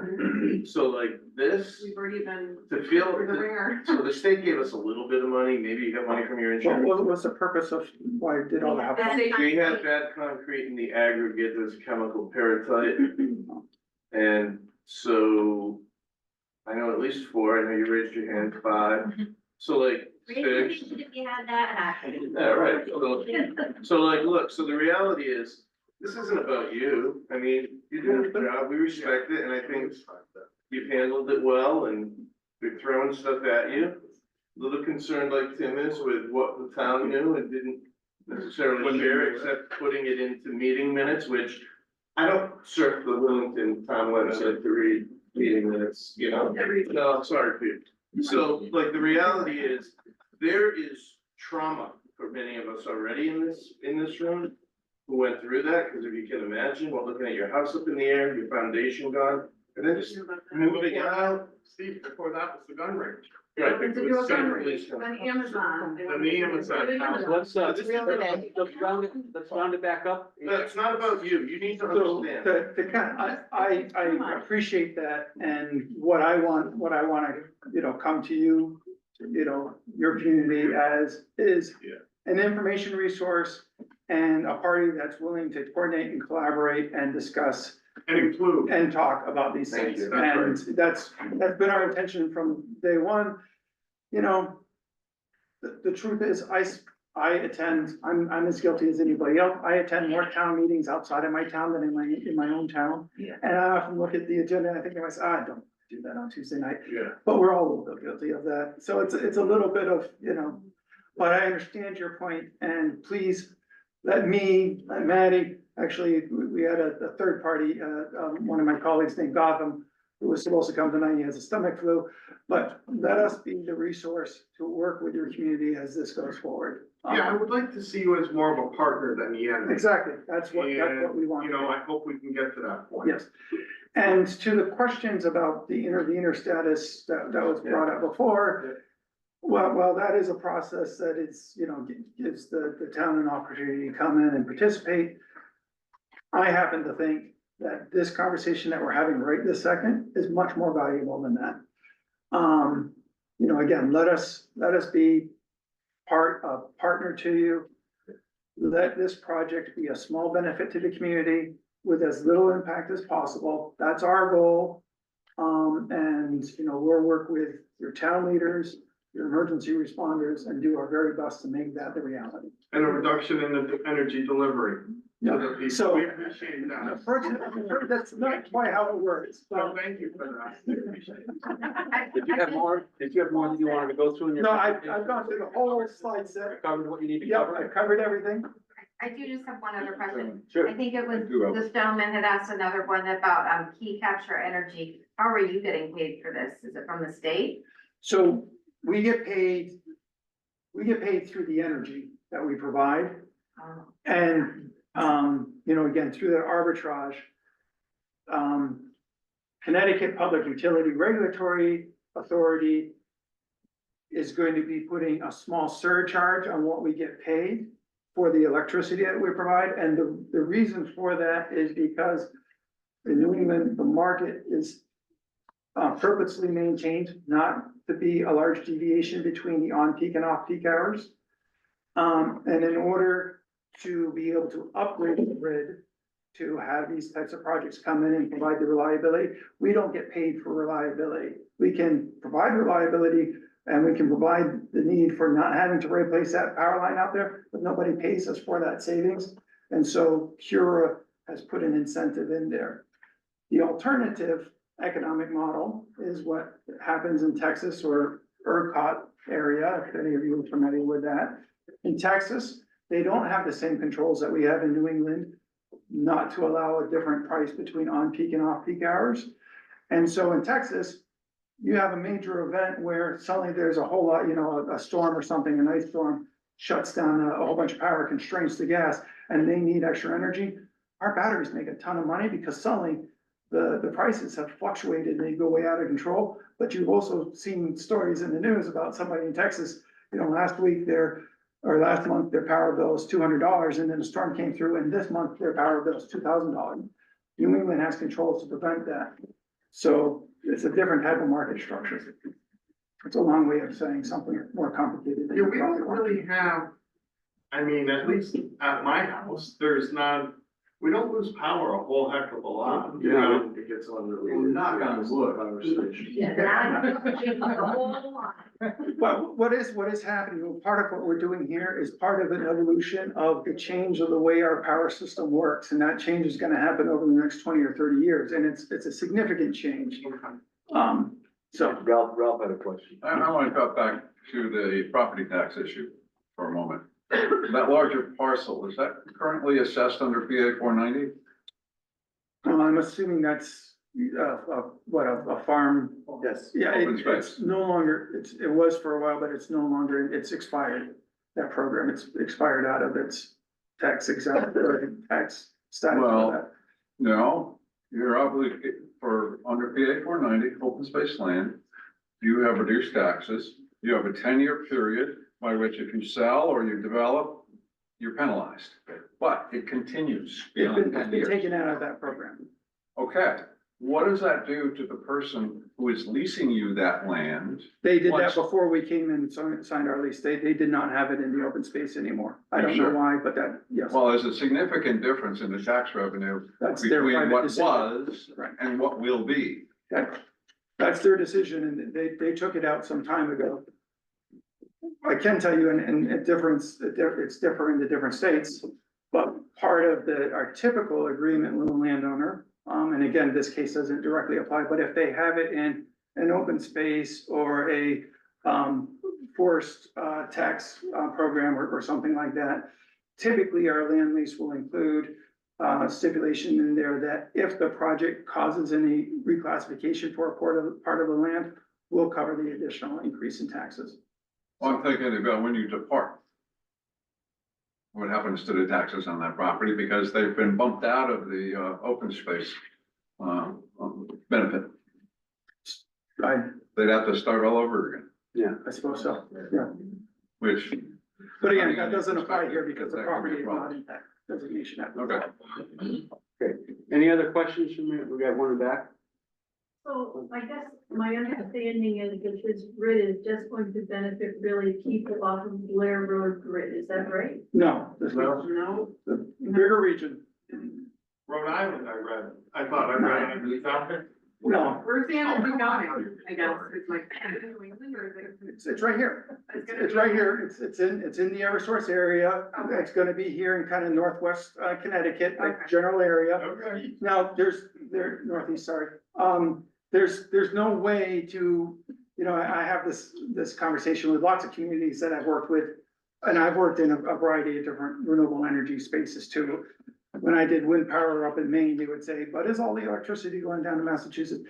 With all these projects, there's no way that you can control the grid and the electrons and say, this is where that electron is going and this is where that electron is going. You got natural gas, you got wind, you got solar coming from major plants. You got solar on the grid that's coming to some of your houses, that's coming from some of your neighbors' solar panels. So it all kind of gets into the swimming pool and all kinds of swims around. And the main thing you need to make sure is you need to make sure that that swimming pool always has enough electrons floating in it. And if that swimming pool suddenly dips down, then everybody in the surrounding area gets in trouble. So. Because we're rural and we're a smaller community, the likelihood of us needing that battery energy is a lot smaller. So I'm thinking more like a city, for instance, Hartford is in more need of it. So why isn't it in Hartford? How did you select Willington? So there's- Hold that for Hartford. There's more than one use case of why you would locate a battery. One is what you just described, where you have an industrial area, high populated area that's using a lot of electricity. We refer to it as load. You know, you got a lot of load, a lot of users, they create load, pulling off of the system. And so that's a good place to locate a battery. Another good place to locate a battery is in a rural area where the system is starting to get strung out and you're further away from the generators. And by putting the battery out there, you're distributing the energy and you're allowing it, that creates reliability. Because if something happens to the system where the energy is coming from, you can create something here that's helping ride those ups and downs. That battery can inject electricity when needed in the surrounding area. And because you're kind of stretched out further from those populated areas, you don't have that robust source right here. So we're helping you create a little bit of resource right here. And would that be an automatic turnover or? Yeah. Eversource have to call your company and say, hey, can we have the batteries turned on? No, it's instantaneous. In fact, we have a software program that we call WattBot, and it's always tracking the system on less than 5-second increments. And we can release energy or extract energy in 5-second increments as needed to respond to market needs and market demands. And what would cause that to go into effect? Like how bad off does it have to be in our area before we start drawing from those batteries? It's not necessarily a bad off type of a situation. It's more of a market signal type of a situation. So there's two types of these market signals. The first will be supply and demand. So in the middle of the afternoon, 2 o'clock in the afternoon, sun's out, solar energy that's installed in the greater region is generating a fair amount of solar. People are at work doing their things. There's some equipment that's happening at work, but not a huge use of electricity. Then people come home, they go into their homes, they turn up the air conditioners on that warm summer evening, they start to cook dinner, sun's going down, but use is going up. And so that creates a market signal where they're selling a change in demand. The generation's going down, use is going up, change in demand, we get to respond to that demand and provide electricity at that time and point. Then later on in the middle of the night, there's excess energy and everybody's sleeping and nobody's using it. We'll charge energy at that point because we're using energy that has no other use. So instead of it just kind of going off into the system, we're pulling it off and we're using it at that time. We provide it when it's needed, and then when it's not needed, we recharge the batteries. So that's one market signal. The other market signal is what's called capacity. And so the system operator, In New England, there's an entity called the Independent System Operator of New England. It's ISO New England. Basically, what ISO is, they are the air traffic controllers for all the utilities. They tell all the utilities how to operate, when they need to turn on more, turn on less. They look at the big businesses when they're using electricity, flowing electricity from one side to the other. Any project that we build has to be approved by ISO New England to come onto the grid. So we've qualified this project to provide capacity to ISO New England. One of the things that they do is they do a forward-looking assessment every day, and they anticipate what the energy needs are gonna be for tomorrow. And if they see that tomorrow, there's gonna be a blip in the system that's gonna require more energy, hot day, cold day, something like that, they will contract and they'll actually give us a little bit of a premium, because we'll say, we'll set aside our energy and we'll be sure that we can respond to that demand at that time. And so by giving them that guarantee, we're guaranteeing them that we will be able to respond with our 5 megawatts at any time they call us up in the future. And so we get a little bit of a premium for that. So there's two market signals. One is the demand, the other is the capacity. And also by supplying that demand when it's needed, we're not spinning up a jet engine to. Exactly. Right. There's also a third market, that we kind of touched on a little bit. It's called the frequency market. As you got major users coming on and going off and stuff like that, it creates a frequency flip in the system. And you can use batteries to kind of level that back off a little bit. In this area, we might get a little bit of frequency regulation, but it's not gonna add a whole lot to the battery. We do have a battery system in New York. It's the first one that was ever built in New York. And its primary feature is to provide frequency for the state of New York. So. We have a question online. Who is that? Hey, it's Nick. Nick, Myrtle Road, Willington. So there's a few statements and questions here. I personally don't see any compelling evidence that the BESS it belongs in Wellington, but I think that project is already foregone. It's already going to happen, it seems like. So I do real estate full time, and I personally have had people, Knollwood Circle in Simsbury recently. I was going to go look at a home there. Client did a little Google search real quick. Instantly, no, don't want it because there's a solar farm. I foresee that happening with these storage systems too. I know some studies show that home values do go down about 2% within a quarter-mile radius of solar farms. I don't really see a study yet on these the BESS yet, but I would imagine there's definitely going to be some sort of impact because people just don't want to live near these things. So what that will be, 2% or whatever, I don't know yet, but there's definitely going to be some sort of impact. Tax stabilization concerns. I'm glad that the town will have some input with the Board of Selectmen in regards to that. I did hear something about, and correct me if I'm wrong, a surcharge for these projects is going to be applied to the Eversource bills. Is that correct? No. Okay. Correct. So how are you getting paid? Because I thought that was the explanation is how you guys get paid. So we get paid by providing the electricity back to Eversource when it's in peak demand, and we charge our batteries when energy is at low demand. Okay, so there's not going to be an additional charge on our Eversource bills. No. Okay. And it's not going to bring down Willington rates in specifically. Not specifically Willington. Overall, battery energy storage tends to depress electricity rates. But you can't kind of pinpoint and say it's specifically going to affect a ratepayer in this specific way.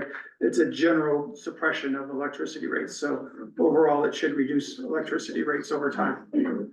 Awesome. And lastly, it's touching upon the fire hazard and such. I know you guys had said you guys have had, sounds like 100% success rate so far, right? Knock on wood.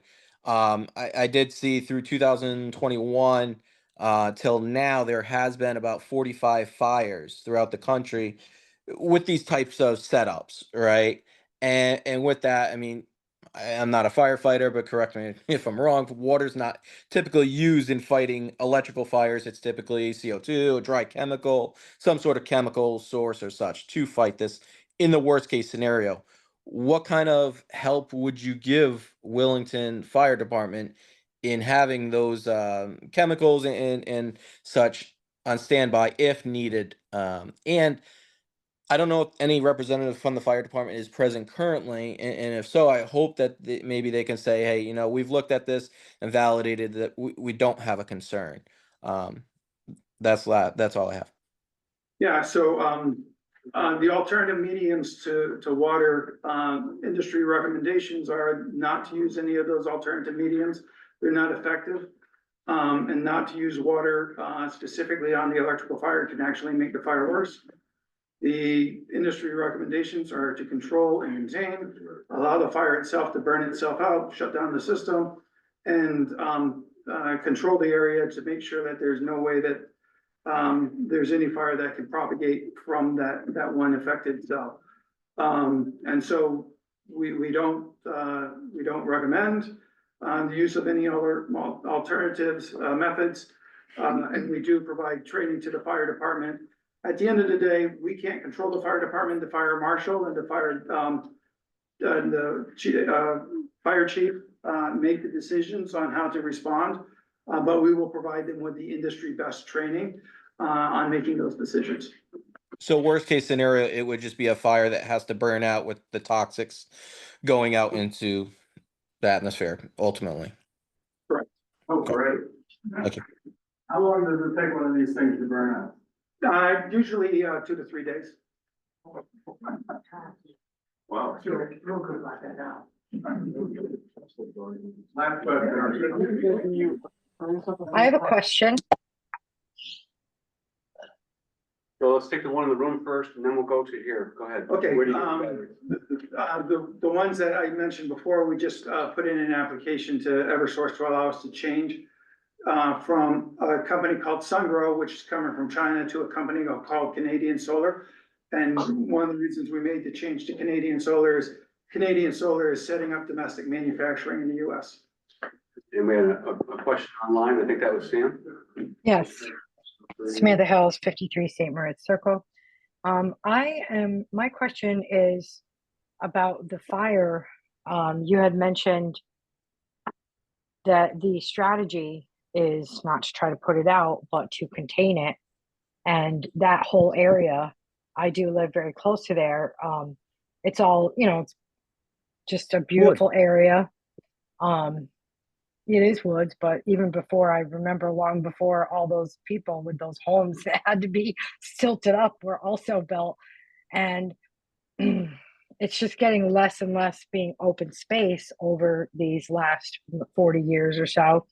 And I'm just wondering, and I don't want to see, as it is, regardless of the fact that you may have looked into a few endangered species, there's no way that it's not going to impact the wildlife that's around here. I mean, there's just no way. Yep.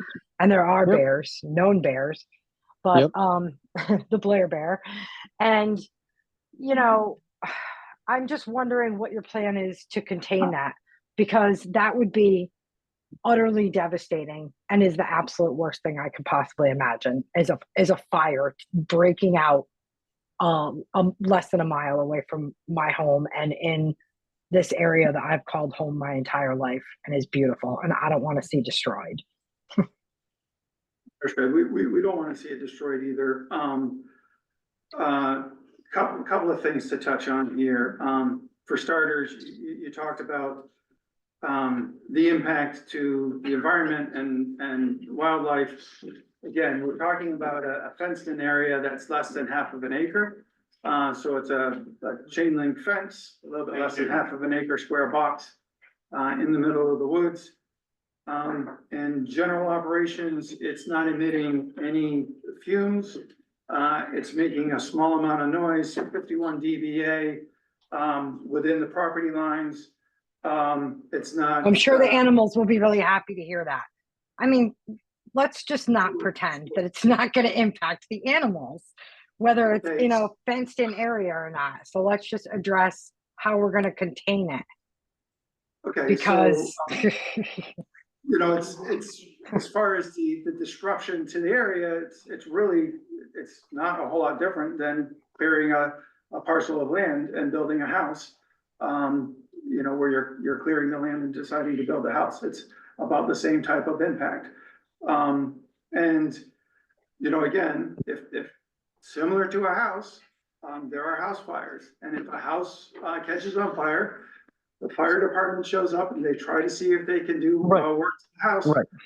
But But a they are house- also, they are working to make sure that the A fire house doesn't throw off chemicals, And- severe and the- amounts of chemicals in the air. And the chemicals have been studied by entities that are much better informed than everybody in this room, have demonstrated that the chemicals are no more harmful coming from a battery fire than they are from any other structural fire. And the risk of local businesses such as hardware store and gas stations catching on fire are much higher risk to the environment than a battery fire would be. I do not agree it with doesn't that. answer the question though of how you're Okay. going to contain it, you know, Okay, rather than a chain link fence. So I'm just asking that question. And Cells- earlier, when questions were asked about gases, I thought you said that you didn't understand those things because you were a layman, and now you're saying that you do understand them. So I just want clarification, that's all. I was saying that I can't tell you the specific chemistry breakdown. I can't sit here right now and tell you the chemistry off the top of my head. I don't have that ability. But I have read the reports, and the reports do clearly indicate comparatively that the off gases from a battery fire are no more toxic than the gases coming from any other structural fire. So that's issue number one. Issue number two, if one of the cells goes into thermal overload, it is in a fireproof steel box. It is maintained in that fireproof steel box. That fireproof steel box should not be opened. And the fire department should show up and control and maintain and make sure that there is nothing from the heat generated from that steel box that propagates to anything around it.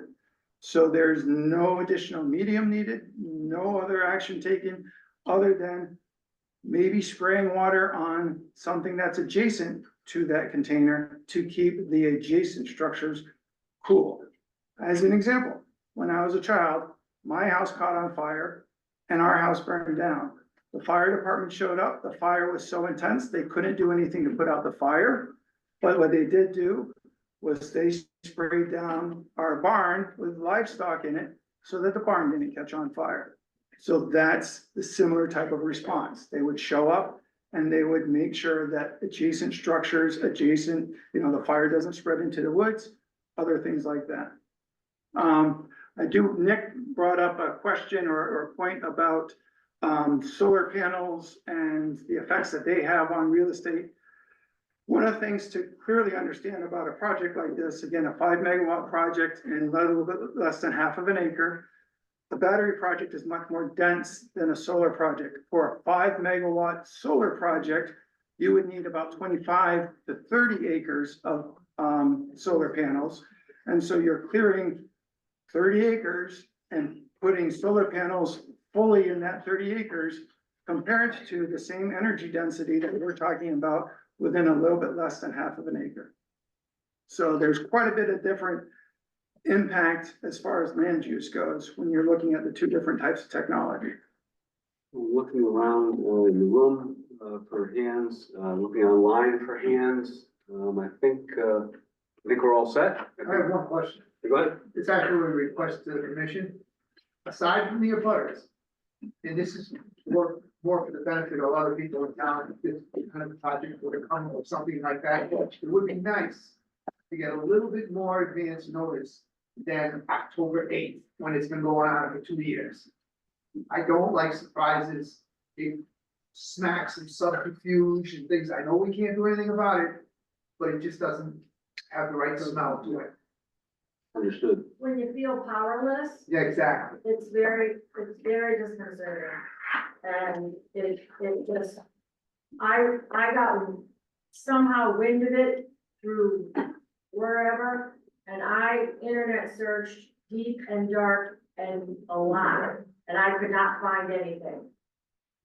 I deep dived, nothing. I mean, I Then go, I went and I saw, Mr. D'Amato during, I think it was right after the summer or something. And he was able to forward me a bunch of things that he was able to find.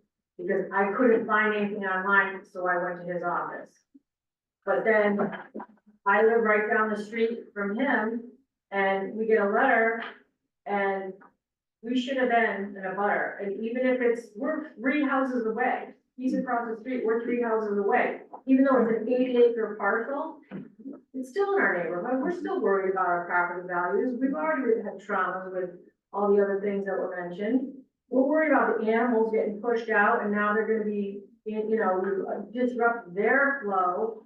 They're gonna come to our neighborhoods, our kids, our animals, or whatever. So there is a ripple domino effect, and now we're powerless. And we don't feel like we're being heard. We appreciate very much you coming and explaining this. And it feels better to be knowing that you're not all alone. But it's very disconcerting. So maybe that's something we need to really lean on the town leaders to figure out how this slipped through the cracks. And transparency. So, thank you. Agree, understood. So, if you're all set, do you have any other points you want to make?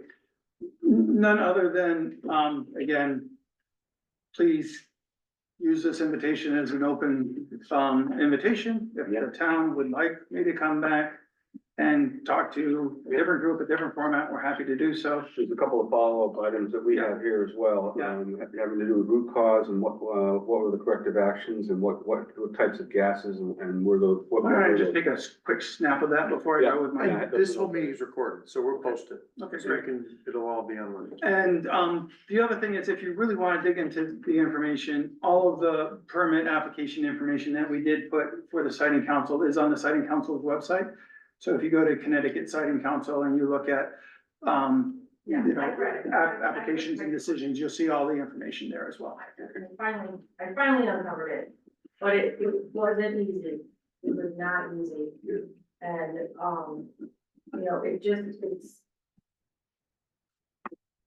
it's just very disconcerting from all aspects. And, we do need to be nicer to the earth, greener.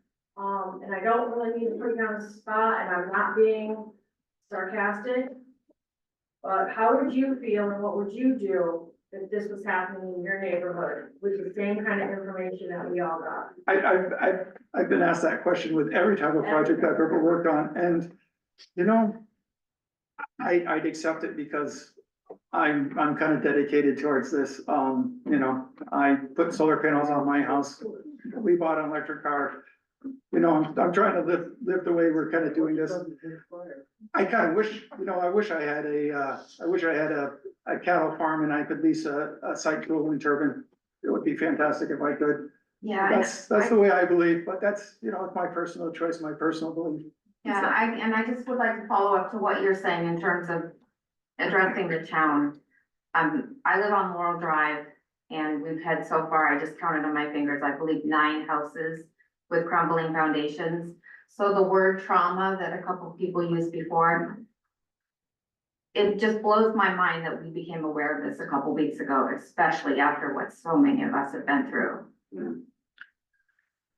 Hey Pete, when is that system gonna come online, I just got back, but it was close and we were looking for some guidance from the state on how to finish our programming. I'm hoping it'll be soon. We're trying to come into a program so we can notify people faster. And not only for emergencies, but for issues like this, once again, you have to ask for the information. You have to ask to be notified of the information so that we can send it out to you. I encourage everyone, people, when you get the notice, you'll be getting notices. When you get that notice, please sign up for emergency and for regular communications from the town. Hopefully that'll help as time goes on, help us communicate better. Well, I did just check my email and at 4:08 tonight, the revised agenda was emailed, which didn't say location change. It said revised agenda. Now, I didn't see either of it, but I went to town hall as they're locking the door and, oh, Yeah. then I went downstairs in the recreation department. I didn't know Yeah, there was a meeting room down there, cause I go to town hall, and go pay my taxes. That's part of the problem, is that when we scheduled this, Mike and I didn't take into account that the state is now has early voting, and so we need to shut down the building, protect the voting areas and maintain the integrity of the ballot. So that's on me and Mike, because we didn't take that into account. And I'd like to say that, I'm glad you all came out tonight, because when Paul offered to give, I didn't hear about this until about 6 months ago. And so when Paul offered to have a hearing, Mike and I talked about it, and we decided that that would be a good idea to have a hearing. So I'm glad you came. Thank you very Thank you all much. very much for your time and energy today. I'm Thank just you gonna go through for the hard questions. I'm gonna go through a couple of items here, the regular business of the EDC. So we have, I don't think there are any reports on this, right? Other than what you have in front of you. Right. So, can we have approval of minutes? I'll make a motion to approve the minutes of August 26th, 2024. I'll second it. All in favor, say aye. Aye. I'll say aye. Aye. And then, Mike, you'll make sure that we're posting the minutes that are missing, because we have June, excuse me, July, that we're going to get posted. I think July's meeting got rescheduled. I don't think we met in July. We did have an agenda. I was trying to find it, but because I'm connected here, I'm. Yeah. So you have the August ones, and I believe I didn't get a chance to run upstairs because we were setting this up, but I believe they're filed, they're just not on the website. Okay. I'll just take a quick picture of those.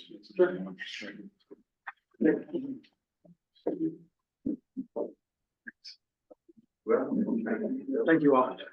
Thanks, Paul. Thank you. And then, let's see, and I think that's it. So I just wanted to touch on that you guys all have, and I printed out a copy of Ernie's CD. Yeah. So, we don't necessarily need to do any discussion about it tonight, but I want to make sure you all had it, print a copy. I think at some point, maybe at the next meeting, we'll want to do a check-in with him and see where things go. If anybody needs any copies of the other stuff, let me know and I can run them for you, but I think we probably don't want to hash all that stuff out tonight. That's good. So that completes our business, motion to adjourn. I'll do a motion to adjourn the meeting.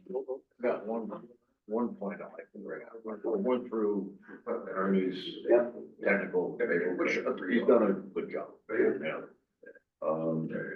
We still need to get out in front of the program. I think we need to identify. We need to identify what our town is gonna be 5 years from now, from the standpoint of our tax base. If we do nothing, do something, we got the data. We really need the approval and the cooperation of the town office to put these projections out, to say, this is what our mill rate is gonna be 5 years from now. If we, worst case, best case, most likely scenario. That is a needs analysis that we do for ourselves at home. We do for ourselves if we get married, we do for ourselves when we decide how many kids we're gonna have, we do for ourselves when we decide we're gonna retire. We're building an addition on the house and whatever. Yeah, so and how do we get that done? Where do we start? Who do we need to talk to? I'll do it. John and I met with Ernie on Friday and via Zoom just to check in, and he he's headed in that direction. So the next thing that he's trying to figure out that we're working on, the town actually does not have an org chart. And so he's trying to understand sort of what the setup of the town is and how everything works. Based on his scope of work, I don't see where that's his responsibility. Oh, it is, it's in the scope of work. Well, so I he made wants, sure of it. the next thing, Economic fiscal requirements, impact analysis, it doesn't say town budget. no, but one of the things that he's trying to identify is through talking with either the business manager or the board of finance chair or someone from CIP. The next thing that he's got to get his hands around is what are the significant issues or the hurdles that those people see moving forward to try to kind of understand, whether it's renovations to a school or a new school or a slew of roads that's about to come due. He wants to get some of that feedback so we can start to kind of build that picture. But he's hoping to hear from people that are involved in the budget process. Yeah, and there's two sides to that. One Right. is projected revenue, right, forecasted out, and then from CIP and from then it's what the expense line is gonna look like. We've talked about this, and Ernie's well aware of this. So It's information, it's gonna be pulled from. I agree with you, So though. he's got another, at least one or two, and John can jump. Reports that he's gotta do, so this is not like, this is just one of the memorandums he's got. I think that is still sort of the next piece. We can confirm that with him if you want. But I mean, he's Can I- the contract for 12 months. Can you hear me online? And it ends in the. But Can you he's hear also. Sam online? Finish everything in scope. You can't just, after 12 months is not just done. So if the work's not done come November, he's not gonna say, okay, we're all, yeah, that's right. it's not like we didn't pay him everything up front, or he's not said, don't forget, I've got a couple of weeks left. I get that, but I also believe that the quality of work based on this thing taking longer than he thought it should, when a lot of that could be all rationale why it's not getting done. This requires a cooperation of the board of finance, the selectmen. And Ernie's not gonna get that done. He's not. Right, he can't coordinate from all those entities, and he can't make them come into a room. That's what I'm saying. I think this is something that we need to get done. Because the needs analysis will determine how much money we need to operate. And what the mill rate, which has gone up 33% over the past 10 years. Is very concerning, and people will be more open to projects and more open to development and more open to business if they know this is gonna continue. That's what I'm saying. Can you guys hear me? I've been trying to speak for like 2 minutes. Sam, go ahead. Thank you. I just wanted to say that, I mean, this is very mild. It was just a comment that I did agree that I do not think I don't understand the justification of him creating an org chart for the town of Willington. I'm sorry, I do not. That is our issue. That is actually the Board of Selectmen's issue to figure out the process, in my opinion. And I'm thinking what you're saying, Mike, is that he's doing it to see sort of what the process would have to be for like a business to come in. I mean, or like how things cooperate, or sort of like a Gantt chart. Is that what you're saying? It's like a Gantt chart of an order of things. Otherwise, how is that under his purview to create a town org structure of who's in charge and a decision tree chart? He would like a copy of the org chart. He does not want to create one. Oh gosh, I'm sorry. I thought that's what he just said. Okay. The idea is, can people hear me all right? Yes, I can. Matt in the room. He's not going to create any org chart. It's the idea is, and it's basically in response to the question, because he had done the front side She's like a delay because she's muted. Okay. Mike, can you hear me? Yes. So Ernie was doing the front side analysis of what the potential revenue generation would be for these various economic developments, whether it was a data center or a medical complex or whatever. And then the follow-up question was, okay, if that's You're real muted. Can you move your mic closer to your?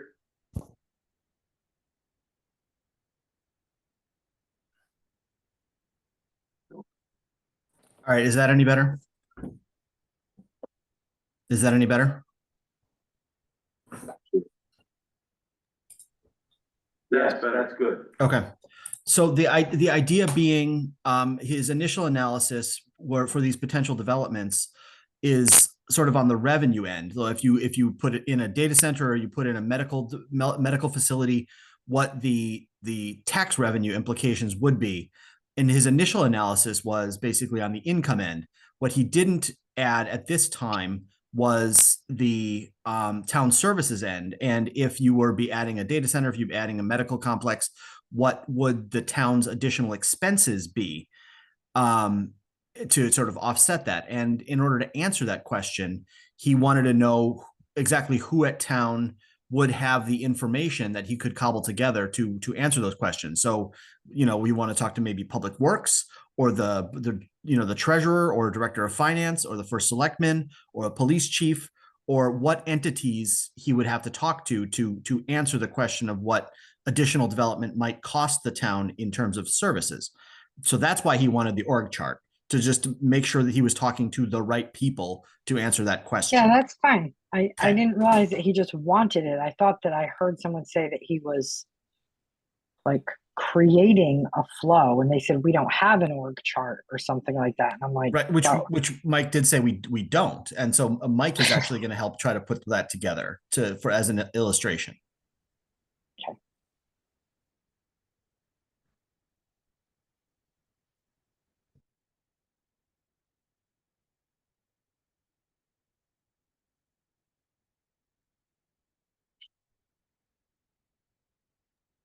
And Mike, are you putting together this org chart as, what role are you doing that in? As like a supported contractor working for An issue here.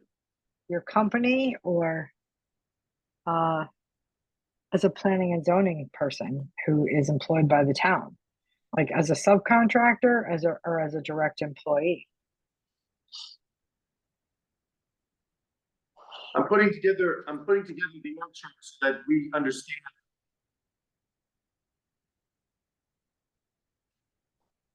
Oh, I've lost you. I understand. I'm putting together an org chart that says where the departments are slotted and where the boards and commissions fall under which departments, and board of selectmen, and which positions are elected, which positions are appointed. So I'm putting it together. We're working on it in our office so that we have one. The town doesn't have one. So I'm not sure I understand your. So you're putting together just who has what, but not necessarily, how like when you go to an organization, a lot of times there's like basically a flow of power chart kind of thing, which is an org chart ultimately. So I was just asking, I guess I just don't think that that is something that would fall under like either of your roles with the town. I feel like that is a board of selectmen thing.